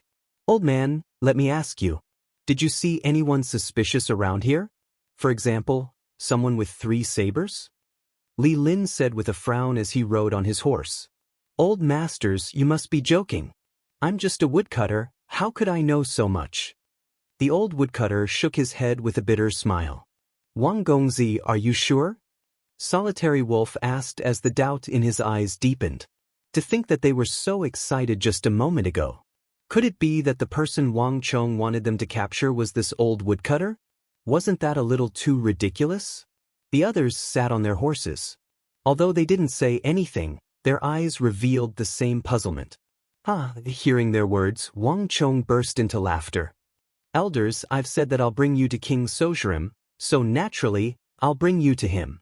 Men, surround this place for me. Yes, Lord. In an instant, dozens of Imperial Army cavalrymen, who were brimming with vigor and exuding powerful auras, surrounded the shabby woodshed without saying a word. Upon seeing this sight, the old woodcutter's heart sank. King Sojurim, to think that you, as a member of the Gogrian royal family, would actually think of disguising as an old woodcutter. Wang Chong placed his hands on the back of his steed, and his body leaned forward slightly as he stared at the old woodcutter with interest. The battle in the monastery had ended, and he had reaped a huge harvest. Seeing how King Sojurim, who was disguised as a woodcutter, thought that he was being discreet, he decided to wait patiently for the other party to return to the capital first before leading his men to rush over. Thinking back to the Gogrian spy who had stirred up 2 storms in the Central Plains in his previous life, and looking at the old woodcutter before him whose face was covered in soot and dust, Wang Chong couldn't help but feel an indescribable sense of comedy. He couldn't help but burst into laughter. With so many experts around, Wang Chong wasn't afraid that the other party would escape. King Sojurim, you've worked hard. You managed to disguise yourself as an old woodcutter with soot, mud, and dry wood. Even your speech is so similar. And your fluency in the language of the Central Plains. You must have put in a lot of effort, right? Wang Chong mocked. I don't know what Gongzi is talking about. The old woodcutter shook his head furiously. His heart had sunk, but he didn't show it on his face. What in the world was going on? Thoughts flashed across the old woodcutter's mind, but he couldn't figure out what had attracted the attention of the Imperial Army of the Tang dynasty. Wang Gongzi, I would love to find King Sojurim to avenge my humiliation. However, are you sure that this is King Sojurim? Ma Yinlong turned his head around and asked with a grim tone. It was rare for Wang Chong to hear such a tone from him, and judging from his expression, Wang Chong could tell that the other party was speaking to him seriously. Clearly, Ma Yinlong didn't think that the other party was the King Sojurim he was looking for. It was already a blessing that he didn't fly into a rage on the spot. It's a pity that you didn't recognize your enemy of 15 years. Looking at Ma Yinlong's complexion, Wang Chong sighed inside. Logically speaking, Ma Yinlong should have had a deep impression of King Sojurim. However, it was hard to say whether Ma Yinlong's eye of discernment was simply too poor for him to be unable to recognize his mortal enemy, or that King Sojurim's disguise art was simply too powerful. Not only did he alter his appearance, he even altered his disposition. Even his old nemesis, Ma Yinlong, was unable to recognize him. But regardless of which it was, Wang Chong knew that he had to give him an explanation. Otherwise, the 4 might really think that he was trying to fool them, and that would erase the goodwill they had for him. The Eagle, do you still remember the old woodcutter I asked you to keep an eye on a few days ago? Wang Chong turned around and asked. I do. Isn't he just a woodcutter? The eagle replied in astonishment. But didn't we look into it?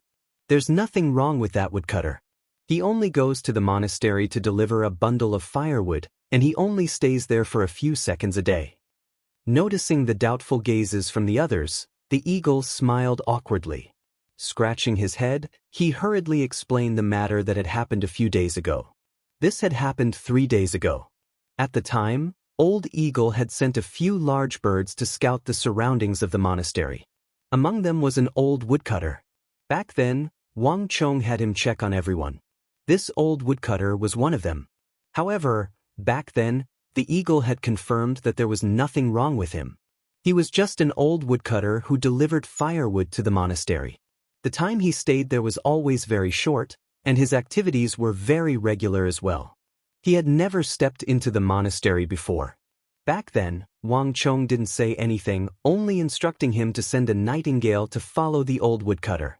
In the past 15 years, the eagle had trained all kinds of birds other than eagles. This was to avoid being discovered. Back then, the Gogurians were extremely familiar with his eagles, and they could even recognize them from afar. That was how the eagle had managed to develop this new ability. However, even the eagle himself had forgotten about the old woodcutter. Chapter 262. Ha, the eagle, your thinking is too simple. Wang Chong laughed heartily. The eagle's thinking was too simple. Did he think that the eagle would share a nightingale with him just for fun? More than 1,000 Gogurian elites traversed the remote mountains for 4 months, and they even built a monastery. Do you really think that King Sojurim will stand by idly and watch after expending so much effort on such a huge matter? Since he isn't in the monastery, I can guarantee that he is in the vicinity, and from a distance, he is able to observe the entire operation in the monastery. Wang Chong's voice was powerful and brimming with confidence. This was no longer a conjecture. He was certain that the old woodsman before him was the elusive King Sojurim of Goguryeo. The old woodsman's heart immediately sank. He didn't expect this lad from the Wang clan to be so meticulous. He had always been a secretive person, such that even his subordinates didn't know of his whereabouts. Yet, to think that Wang Chong would be able to deduce the truth from this aspect. Furthermore, King Sojurim has always been a cautious person. He even replaced the monks in the monastery with Gogurians. Do you really think that they would let an unknown old woodcutter handle such a big matter like assassinating a civil and military official? Wang Chong sneered coldly. As the saying goes, out of 100 secrets, there's bound to be a loophole. To have an old woodcutter deliver firewood to the monastery for cooking, even though he did not enter the monastery each time, if he were to accidentally see or discover something, become suspicious and report it to the imperial court, wouldn't all his previous efforts go to waste? No matter how he thought about it, he could only think of the old woodsman who delivered firewood to the monastery every day as the most suspicious person. Initially, everyone was doubtful of Wang Chong's words, but after hearing his words, the old woodsman before them became more and more suspicious. Indeed, the 1,000 Gogurian elites were all true martial realm experts. It was impossible for King Sojurim to ignore such a huge matter. They had searched the vicinity of the monastery, but they couldn't find him inside. Just as Wang Chong had said, there was only one possibility. King Sojurim was in the vicinity, and he had been monitoring the entire operation. Given King Sojurim's cautious nature, it was entirely possible for him to do such a thing. Furthermore, how could someone as cautious as King Sojurim be so careless as to allow an outsider to deliver firewood to him every day? The more they thought about it, the more suspicious they became. Even Wang Chong's uncle, Li Lin, had a suspicious look in his eyes. Who are you? With a hand on the saber by his waist, Ma Yin-long gathered his strength and stared at King Sojurim with a grim expression. Masters, I'm just a woodcutter. I don't know what you're talking about. The old woodcutter hurriedly retreated and waved his hands in panic. Young master, your joke is too much. I'm just an ordinary person, I have no idea who this King Sojurim is. The fear on the old woodcutter's face caused everyone to hesitate once more. Could it be that there was really a mistake? Judging from his weak footsteps, he was indeed an ordinary person. "Ah, King Sojurim, I heard that you're a formidable figure. Who would have thought that you would still try to act shamelessly at this point in time? We're all smart people here. Even if you want to put on an act, you should at least change your shoes first." Wang Chong looked down at the old woodcutter from the back of his steed with a sneer on his face. His words immediately attracted everyone's attention to the old woodcutter's feet. It would have been fine if Wang Chong hadn't said anything, but the moment he said it, everyone noticed that beneath the old woodcutter's tattered gray robe, there was a pair of white silk shoes with cloud patterns. The old woodcutter also noticed the shoes on his feet, and his face flickered between green and red. He had always been a careful person, taking care of every single detail. Thus, after entering the monastery, other than changing into the clothes of a silk merchant, he even changed out of his shoes. Just that, he didn't think that he wouldn't have enough time to change back into his original shoes. How could an old woodcutter who relied on gathering firewood for a living be able to afford a pair of silk shoes with cloud patterns? The old woodcutter had never thought that he would lose to a pair of shoes. Even if he wanted to deny it, he knew that he couldn't do so anymore. Since he's in disguise, he must have more than one set of clothes. A few of you go and search his room. There must be other clothes, and they are definitely not something an old woodsman can afford. Wang Chong smiled as he sat on his horse, a confident look on his face. "King Sojurim, are you still trying to deny it?" "Bastard, it's really you." Ma Yinlong's eyes reddened. No matter how slow he was, he could tell that there was something wrong with the old woodcutter. Boom! A majestic aura that was as vast as the mountains and seas erupted from his body. At the same time, a destructive stellar energy burst forth from his body. The black stellar energy burst forth with a destructive might, and as soon as it appeared, it crashed toward the old woodcutter. Boom! A deafening explosion echoed in the air. Ma Yinlong's charge was even faster than his charge, and the immense force sent him flying back. The destructive black torrent was destroyed in a single move. A powerful gale swept through the surroundings, raising a cloud of dust. The war steeds neighed, and Ney retreated in fear. Boom! Almost at the same instant that Ma Yinlong was sent flying, a custom-made arrow shrouded in a destructive aura suddenly appeared in the courtyard and shot toward the old woodcutter with the speed of a thunderbolt. Luo Chong, who was hiding in the back, also made his move. Luo Chong's archery had far surpassed that of all master archers that Wang Chong had seen. His arrows were as swift as lightning, and there was no one who could dodge them. Furthermore, the immense force behind the arrow was a sure kill, pinning the other party to the ground. Even a true martial realm expert wouldn't be able to withstand a single arrow from him. A hand like an iron pincer grabbed the shaft of the arrow, firmly grasping Luo Chong's sure kill arrow and blocking it. Upon seeing this sight, even Ma Yinlong stopped in his tracks.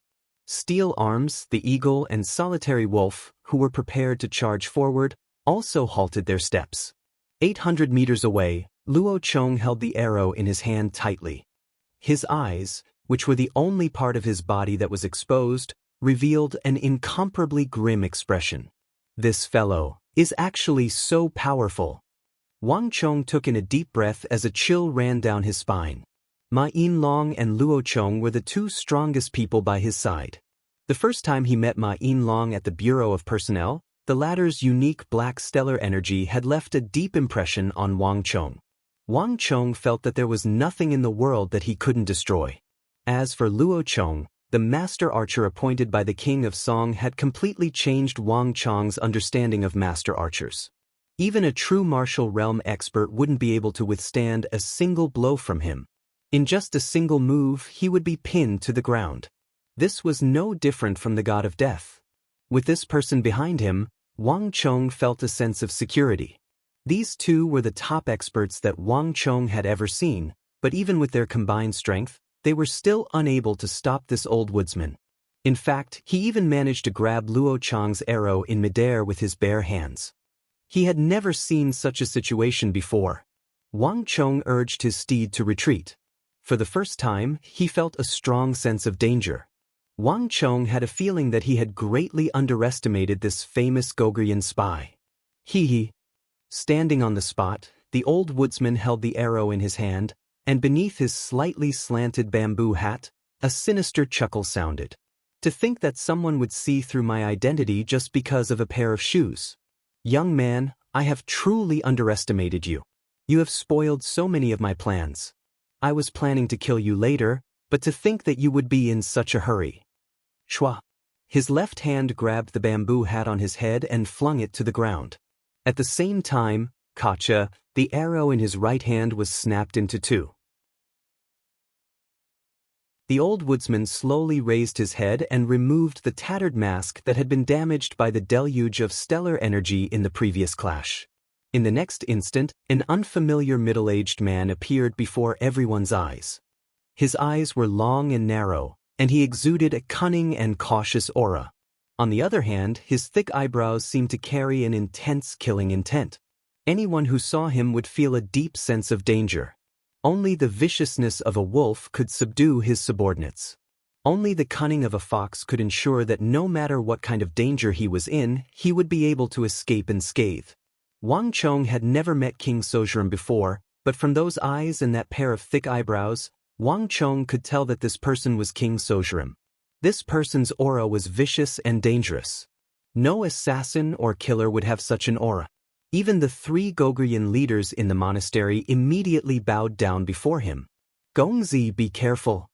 Mayasame Ayaka immediately felt a strong sense of danger.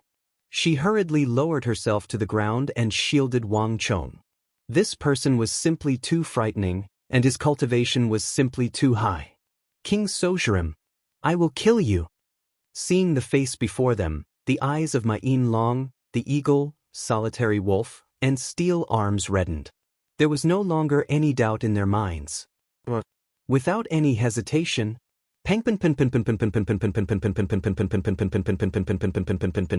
for losers, clowns. The old woodcutter, or King Sozhuram, slapped his left hand behind him, and the bundle of firewood on his back exploded into pieces. 3 gleaming Goguryeo sabers fell into his hands. Boom!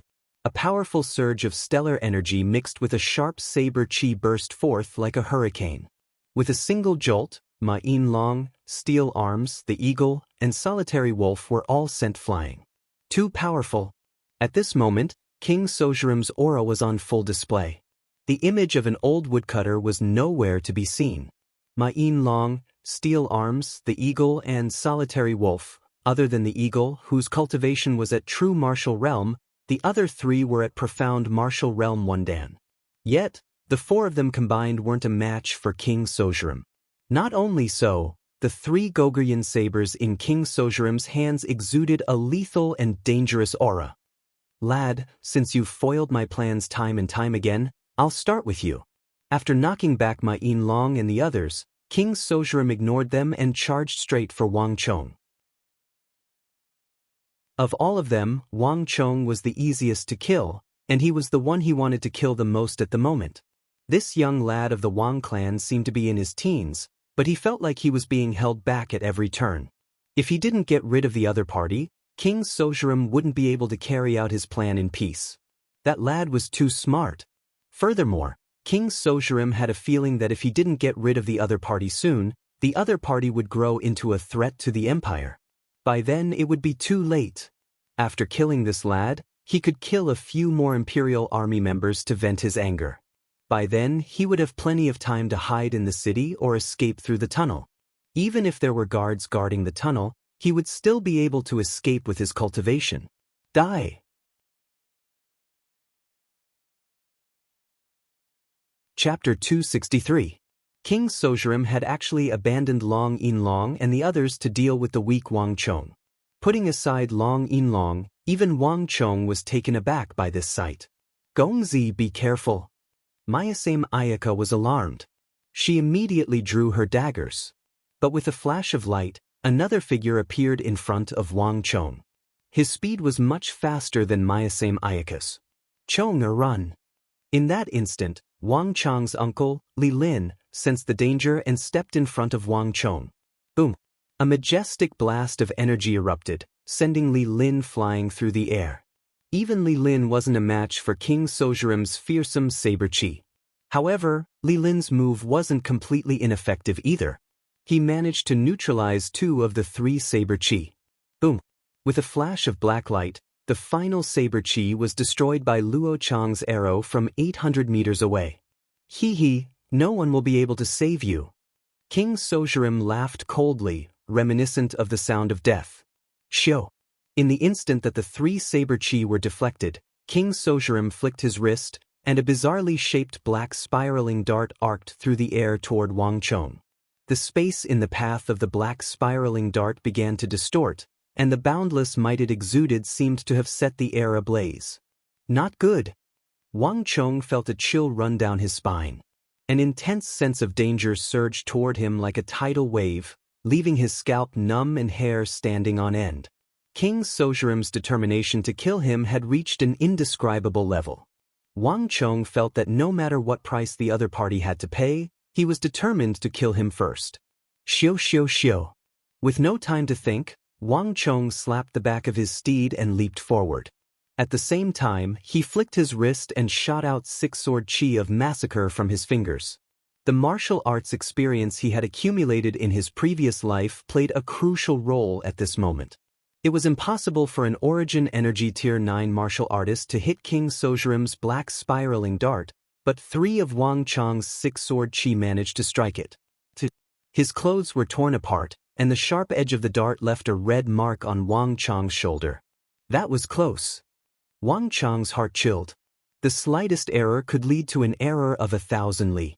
If he had not used his finger energy 3 times, the sharpness of that black dart would have long since severed his arm, or perhaps even cut off his entire arm from the shoulder up.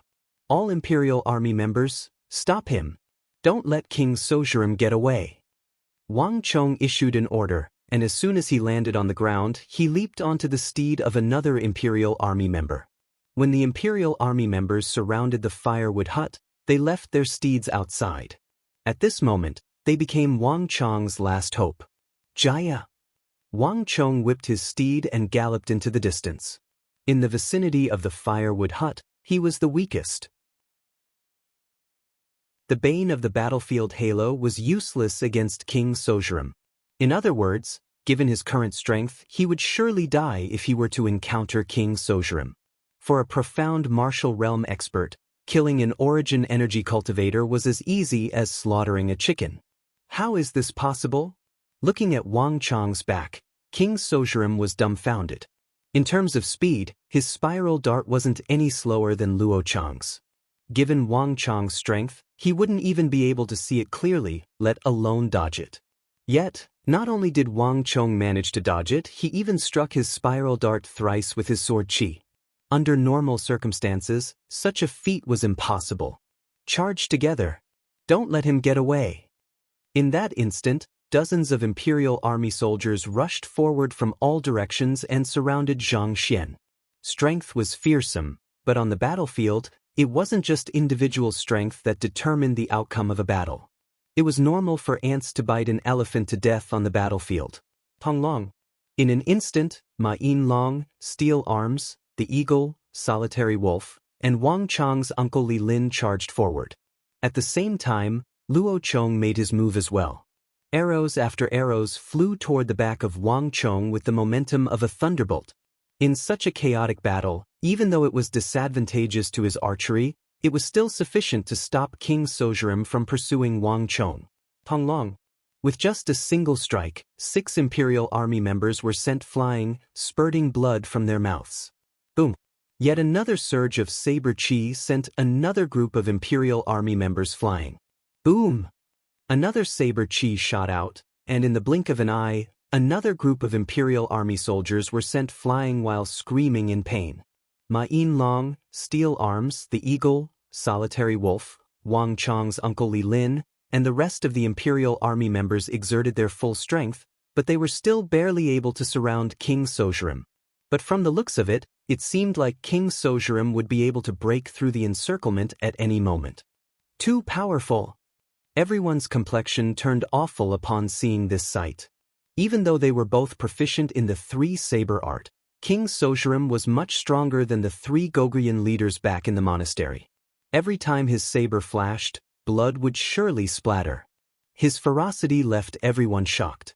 In King Sojurim's hands, the three sabers seemed to have come to life, and each of them seemed like a ferocious beast ready to devour its prey. In just a short period of time, Ma Yinlong, Steel Arms, the Eagle, Solitary Wolf, and Wang Chang's uncle Li Lin were all injured. Even the dark steel heavy armor on Li Lin's body had one deep blade mark after another plowed out, looking ghastly. Unlike Dai Hyansik and the other three Goguryeo generals, King Sojurim was much more cunning. His saber chief forced the imperial army members to constantly change their positions. While he was moving, King Sojurim paid special attention to using the bodies of others to block the attacks of the imperial army members. As such, even though the battle was intense and the imperial army members had King Sojurim surrounded, only a handful of them were able to land a direct hit on him. Not only were the imperial army members unable to display their might, they were even being used by King Sojurim to hinder the attacks of Ma Yinlong, Steel Arms, the Eagle, and the others. The encirclement around King Sojurim was on the verge of collapsing. These imperial army members don't know any collaborative formations, so they aren't able to bring out the full might of their numbers.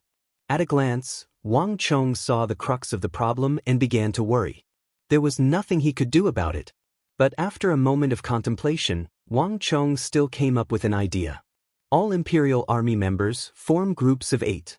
8 of you will participate in the assault, and the rest will retreat to prevent King Sojurim from escaping. Also, send a signal for reinforcements. King Sojurim's face warped in shock. Even in the midst of the chaotic battle, he abruptly lifted his head and stared at Wang Chong through the rain of blades. There was a strong killing intent in his eyes. Even if this teenager was weak and didn't even have the qualifications to participate in the siege, he still gave him the greatest sense of danger. His decisiveness in commanding the other imperial army members to retreat from the encirclement was only secondary. What truly made him feel threatened was the signal for reinforcements. This was an important location of the Tang dynasty. Even though the sky was still dark, there weren't many people in the area. But once the signal was sent, a large number of experts would rush over in an instant. No matter how powerful he was, he would still die here. Wang Chang's words struck at his greatest weakness. It seems like I won't be able to continue this battle without killing you. King Sojurim narrowed his eyes coldly. The killing intent he emanated caused the surrounding temperature to plummet. Even from 100 meters away, Wang Chong could feel a strong sense of danger. Do as he says. Hurry! A loud roar echoed in the surroundings. At this moment, the only one who was still able to maintain his composure and command the other imperial army members was Wang Chong's uncle, Li Lin. Regardless of what Wang Chong said, Li Lin trusted him 100%, and he would do as he was told. Under his command, other than the 8 imperial army captains, the others immediately retreated. Almost at the same time, an imperial army soldier quickly took out a cylindrical firework from his waist. After lighting it up, a thick cloud of white smoke, accompanied by blinding light and heat, rose into the sky. Early in the morning, when the sky was still dark, the deafening explosion and blinding light immediately attracted a lot of attention in the capital. The patrol officers, the imperial army at the city gates, the patrolling soldiers, and the royal court. Almost everyone saw the bright fireworks signal in the sky. An invisible shockwave spread into the surroundings, and in the blink of an eye, groups of black-armored cavalrymen charged toward the source of the signal. Damn it! Upon seeing the signal, King Sojurim's face darkened as though the bottom of a wok. After the surrounding imperial army members retreated, leaving behind the 8 imperial army captains to deal with Wang Chong, King Sojurim's killing intent toward Wang Chong rose to a new height. Boom! Boom! Boom! After taking a few slashes from Ma Yinlong, Steel Arms, the Eagle, and Solitary Wolf, King Sojurim executed 3 consecutive slashes, and a ferocious stellar energy swept across the surroundings. He actually managed to force his way out of the encirclement. This is bad, don't let him escape. Everyone's faces paled. Boom boom boom. Like a bolt of lightning, King Sojurim burst forth with his stellar energy and sent a dozen Imperial Army captains flying. Making use of the opening in the encirclement, he actually managed to force his way out of the encirclement. So, in an instant, King Sojurim shot out more than a dozen black spiraling darts, forcing the crowd back. At the same time, he dashed toward Wang Chong as though a bolt of lightning. In that instant, he left 2 long trails of air behind him. The killing intent in King Sojurim's heart was so intense that even the surrounding space was warping. No matter what, he was determined to kill that lad today. Panglong. A distance of several dozen zhang was covered in the blink of an eye. Even before he arrived, his aura had already locked onto Wang Chong, and his saber chi and darts were already flying toward him. This is bad. Wang Chong turned his steed around and galloped away. You won't be able to escape. King Sojurim charged forward at a speed even faster than a galloping horse. A mocking glint flashed in his eyes, as though a cat eyeing a mouse. If Wang Chong hadn't stood out so much, he might have waited for a while longer before killing him. But since that lad thought himself clever, he couldn't be blamed for this.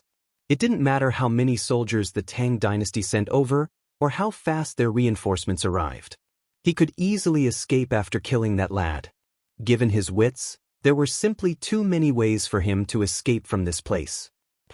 Just as King Sojurim was about to catch up to Wang Chong, a figure suddenly burst out from the walls of a nearby house and charged right into King Sojurim's saber chi.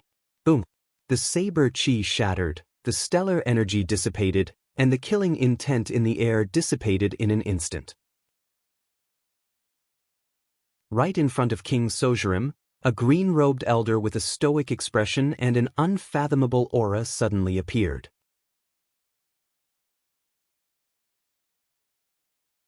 Chapter 264. In an instant, the surroundings of the woodshed fell silent. Everyone stared at the figure that had suddenly appeared with their mouths agape and a look of shock on their faces. Everyone had witnessed how powerful King Sojurim was. Even Ma Yin-long, the eagle, solitary wolf, steel arms, and Wang Chang's uncle, Li Lin, weren't a match for him. Furthermore, the other Imperial Army members were also unable to break out of the encirclement. The master archer dispatched by the King of Song, Luo Chong, could kill a true martial realm cultivator as though he was slaughtering a chicken. Yet, King Sojurim was able to catch him bare-handedly. Yet, a person of such caliber actually had his protective stellar energy shattered easily and was lifted up. Old butler? Li Lin looked at the mountain-like figure on the long street with a look of shock in his eyes. The person who had suddenly appeared to save Wang Chong was none other than the old butler of the King of Song. How is this possible? Li Lin muttered. This was the first time he had realized that the old butler of the King of Song was an expert of such a level. Lad, is this the Goguryeo spy king you are looking for? On the street, the old butler ignored the dumbfounded crowd and turned to look at Wang Chong said. His face was nonchalant. King Sojurim was groaning in his hands, but the latter was unable to do anything at all. He couldn't even lift his wrist. In the rear, Wang Chong had long since been dumbfounded by this sight. The shock he felt wasn't any less than the others. This was also the first time he had realized that the old butler was so powerful. In the past, Wang Chong had never felt the other party's presence before. This was the first time he felt that the old butler was unfathomable. To think that the person sent by the King of Song would be him. Wang Chong muttered. Even though Wang Chong was astonished, he wasn't too surprised. Because he was the one who had invited the old butler over. Before this operation, Wang Chong had already visited the King of Song and obtained a promise from him that he would send experts to help him at the critical moment. However, Wang Chong did not expect that the expert mentioned by the King of Song was actually the old butler. How old butler, it's him. I'll have to trouble you with this. Wang Chong smiled, and his expression quickly returned to normal. Hee. Hearing those words, King Sojurim let out a panicked groan as he struggled with all his might. Gotcha! The old butler tightened his grip and snapped King Sojurim's neck as though he was a chicken. Bang! With a flick of his wrist, the old butler tossed King Sojurim's corpse onto the ground before Ma Yin and the others. Little guy, I've already killed him for you. You'll have to deal with the rest yourself. The old butler had a carefree expression on his face. After he finished speaking, he clapped his hands, turned around, and left as if he had done something insignificant. "Thank you, elder." Wang Chong respectfully lowered his head and watched as the old butler left. Only then did he dismount from the back of his steed. At the same time, Li Lin, Ma Yinlong, Steel Arms, Eagle, and the other imperial army members surrounded King Sozhiram. "He's dead. He's really dead. Inconceivable. That fellow nearly got away." But the group surrounded King Sozhiram's corpse with complicated emotions in their hearts. That fellow was cunning, but at the same time, he was also ferocious and vicious, possessing the personality of both a fox and a wolf. In the past 15 years, he had been doing whatever he wanted in the capital of the Tang dynasty. Spying, assassinating, destroying. There was nothing he didn't know how to do. Yet, at this moment, he was hiding on the ground motionlessly with a look of fear on his face. The more one experienced King Sozhiram's viciousness, the more they understood how difficult it was to kill this Gogrian spy. This matter has finally come to an end. Looking at the corpse on the ground, Wang Chong heaved a long sigh of relief. Killing King Sozhiram wasn't just to resolve the assassination and destruction that had yet to be carried out, it was also to protect the honor and dignity of the Tang dynasty. The Central Plains would never allow an outsider to use this place as their backyard and wreak havoc. Congratulations to user for killing King Sozhiram and neutralizing the assassination of the Gogrian Empire. You are rewarded with 20 destiny energy. The long-awaited voice finally sounded in his head. Hearing this familiar voice, a smile slowly appeared on Wang Chong's face. But in the next moment, something unexpected happened. Congratulations to user for killing 1581 soldiers of the Goguryeo Empire. Congratulations to user for killing 1582 soldiers of the Goguryeo Empire. Congratulations to user for killing 1583 soldiers of the Goguryeo Empire. Congratulations to user for killing 1588 soldiers of the Goguryeo Empire. Congratulations to user for killing 1589 soldiers of the Goguryeo Empire. Congratulations to user for killing 1590 soldiers of the Goguryeo Empire. A raging wind blew, and an invisible energy gathered from the surroundings and gushed into Wang Chong's body. In a short period of time, Wang Chong could feel his bane of the battlefield rising by a notch, and the number of Gogrian soldiers he killed also increased by 10. Killing a single King Sozhiram is equivalent to killing 10 Gogrian soldiers? Wang Chong was surprised. Without the imperial army general to share the fruits of his labor, Wang Chong was able to enjoy the benefits of killing King Sozhiram alone. In an instant, the number of bane of the battlefield kills increased by 10. This was the first time Wang Chong had realized that killing a top-notch general could be converted into killing a low-tier soldier. "Uncle, I'll leave the rest to you," Wang Chong said. Li Lin stood his sword on the spot, and a smile crept onto his face. He understood Wang Chong's intentions. With King Sozhiram's corpse, he would be the greatest contributor to this operation. This was a huge contribution. As long as he could raise his martial arts, it would only be a matter of time before he became a commander of the imperial army. The rumbling of hooves could be heard from afar. Thus, Wang Chong quickly left the area before the city guards and the other scouts arrived. Boom! When the corpse of King Sozhiram, the culprit who assassinated many officials of the Tang dynasty, appeared in the capital 15 years ago, a huge uproar broke out in the capital. Furthermore, the notice that the imperial court had quickly put up made this matter even more certain. The prestigious clans and officials who were assassinated back then burst into an uproar. Some of the descendants of the officials who had their entire families killed back then burst into tears. Because of this matter, the Wang clan received the gratitude of the entire capital's officials. Many of them even paid him a visit to express their gratitude. As a result, the reputation of Duke Jiu's lineage soared in the capital. This was something that Wang Chong couldn't have imagined at the start. In fact, due to King Sozhiram's death, the Holy Emperor even made an exception to receive Li Lin, who had participated in the operation, as well as Ma Yinlong, Steel Arms, the Eagle, and Solitary Wolf, who had served in the Bureau of Military Personnel and Bureau of Punishments back then. This matter caused quite a commotion among the Hu and foreign tribes in the capital as well. King Sojurim was nicknamed the Fox of Goguryeo.